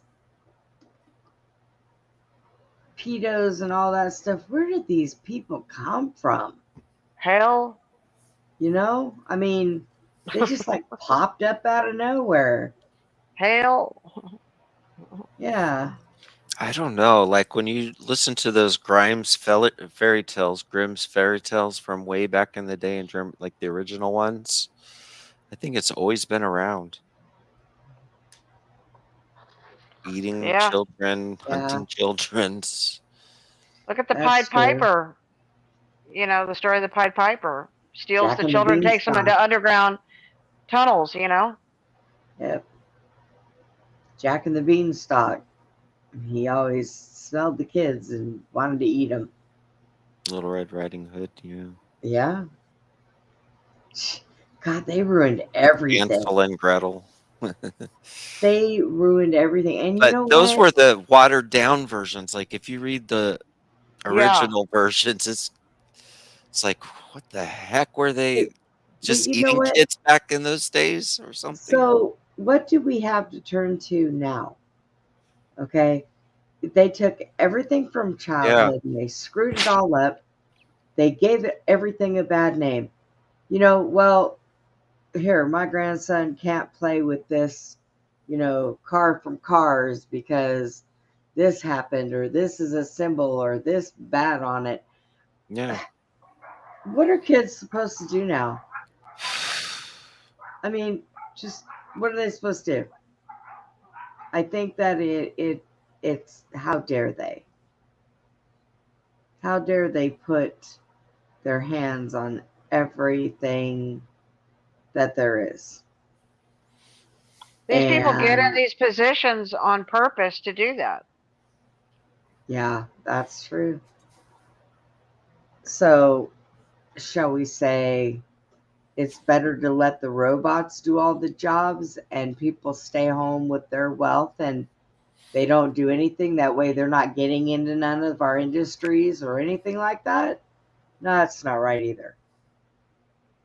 We already have a bunch of lazy people as it is now. We don't need no more. Whatever it is, it has to be synergy. I mean, you can't have something serving you, it has to just assist you but Oh, but I'm going to tell synergy. you, I watched this thing where Elon Musk had that robot that, communicates with people. And I thought to myself, you know, that thing could assist me so much. Like, even if I fall out of my chair and I fall on the floor, that thing would be able to pick me up. We wouldn't have to call 911. I can't reach the dishes. It can put the dishes up for me after I wash them, or it can get me down a bowl, and I don't have to bother Jack.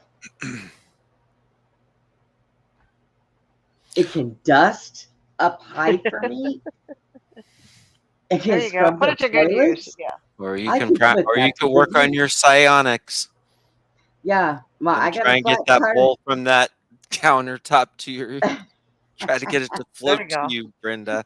I have a Hey, I flat like on that my idea. wheelchair. Yeah. Fix it. Fix it. My battery's dead on my wheelchair. Can you please come plug your finger in it and charge it up for me, please? I could use something like that, for help. Because God forbid you try to hire people to come. My daughter did that. My daughter hired me a cleaning crew of 2 just to deep clean my house from top to Nice. bottom, okay? Nice. They got here and they looked around. They're like, what do you want us to do? Because my house is clean. Oh. I said, well, just wipe off the top of the kitchen cabinets and, just dust a few things I can't reach. And the other girl went in the bathroom and I told her, scrub everything, the light fixtures, everything in this bathroom. I want it scrubbed from the ceiling to the floor. Please. Everything. She's like, okay. Those 2 were not even here an hour. And that was also taking a break. Okay. They weren't even here an hour. Do you know that they charged my daughter $345 See, you could have bought a robot for that. for not He could have could worked have full bought time me for you. I could have bought me one of those new arm things that stretch all the way out and I could have just dusted myself. Right? It's like, So when you said that, Chad, I was thinking the word manifest, right? And then I thought about that movie Manifest, right? When you're talking about using your ability to do Oh stuff. yeah. And then this is a funny story. When I first moved onto this property, we were getting the internet service and we called the internet people to come lay the line. So they come out and they were trenching the line And I was watching that show Manifest, where that airplane disappears for like 15 years, and then it reappears as the people, and Oh yeah. they didn't age, but everybody else did. And then they come back, and when they come back with all these special gifts, and like they have all these like spiritual gifts, like they met. Apparently, what they remember is they go into a cloud, they met God, and God gave them these special gifts and sent them back to help people, right? And a really cool show. So I'm watching that show. Meanwhile, these guys are out there digging my. It's such a weird synchronicity. The story is, they're digging a line from the road up to my house to put in high speed internet, right? Well, while they're digging, they run across my water line and cut it, and water line gets broke. So we have to turn the well off. We turn the well off. So they dig it out, and they're like, "We got to run to town to go get PVC." So they run to town. They go get the PVC. They come back. Well, they go down there as a trench, and they go down there, and they can't find like where they cut the pipe, where it cut it in the ground with the trencher. They can't find the other side of the PVC pipe, like where to connect it to. So they're digging and they're digging, and I mean they're out there for like hours, and they're digging, and they're like, I go out there, and they're like, we dug for like 10 feet, and we can't find the other end of the water line, but it's not here. Like we didn't pull it up. It's like gone. Like we don't know, and they're freaking out, and I'm like, I get in the hole and I'm looking, and I'm like, because you can see where the water line, the pipe, right, where they cut it, Yeah. but you Yeah. can't see where they cut it. Like there's no pipe, okay, and there's no cut pipe or anything laying around. There's nothing. So they get these parts, and they come back, and they're there, and they're like, so they keep digging. Then they get to 15 feet. They still can't find the end of the pipe. Like 15 feet away, there's still no pipe. 20 feet, no pipe. 25 feet, these poor guys were here till like midnight digging. These two guys, and they had a whole crew out here. They had lights out here. They're like baffled because now they got 30 feet, and they found the end of the pipe. 30 feet in between vanished, just like that airplane. While I'm watching that movie Manifest, and that airplane vanishes for 15 years, my 30 feet of my PVC vanish into thin air, and they never found it. And they had to go back to the hardware store, get more PVC pipe, because I had to go 30 feet and connect it. And they were all scratching their heads going, that doesn't even make sense. Like, where did 30 feet just disappear? And I'm like, God, that's just like the movie. How do you explain that? Did it go through a time? You know what I mean? It's like, that was a wild story, man. I was like, crazy. Sometimes I talk to the internet people, and I said, remember when they came out here and they dug that? And they go, yeah, that was so weird. Well, guys, how do you explain that stuff? Yeah. Go ahead. No. Maybe. I might just go to bed and leave Suzy here. No, we're not doing that, because we'll have another show. We'll pick it up with more stories. Yeah. But all right, guys, we are going to get out of here for the night. We have been on just almost getting ready to go on 4 hours again. I can't even. I'm like thinking, how did we make it this long? I figured at least 3, but well, you who slept all day till 3 o'clock this afternoon. Yes, because it was foggy. I was going to go get hay today, and there was fog, and I couldn't see 30 feet. There we go, 30 feet in front of my face. I couldn't see nothing for 30 feet. I told you that, and then I'm talking 30 feet. That's weird. And so I got up this morning. I couldn't see nothing. By 11 o'clock, it's still foggy, and I'm like, heck, I'm going back to bed. I can't drive in that. I can't see.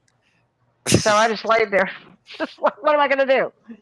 It cleared up, but it was too late by the time I got up to go get the hay, because it gets dark at 5. So, it's just too late.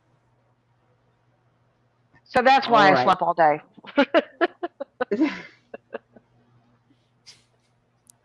Thank you. I was at a mushroom conference. You were at a what? I said I've been at a mushroom conference all day. What is a mushroom conference? I live in a mushroomy area. That's like where they Oh. all they all come together and they bring all their mushrooms and put on their displays and have conferences and do like identification walks and stuff like that. So Like Run around and wildlife talk about mushroom? pink and purple elephants and I like to hunt mushrooms and go mushroom foraging. So yeah, it's Oh cool to man, go we've been look having at 'em these all. weird white mushrooms popping up everywhere, and I was telling Joel, I said, "Look at those little white mushrooms everywhere. What are those things? Yeah, They're just like little balls." mushrooms. we're having Yeah. a big mushroom season this year. It's the best one we've had in a long time. So Huh. yeah. That's wild. Well, Brenda, thank you very much for Yeah, having it's me good, on. guys. Thank you for coming on. I was gonna message you. I was just not. I didn't have myself together. But on a lighter note, I want to leave us with something real quick. Mhm. I seen these bar stools before, and I want some. Bar 'Cause stools. they are amazing. Yes. So look at this bar stool. Oh, I saw that. Yeah. That's funny.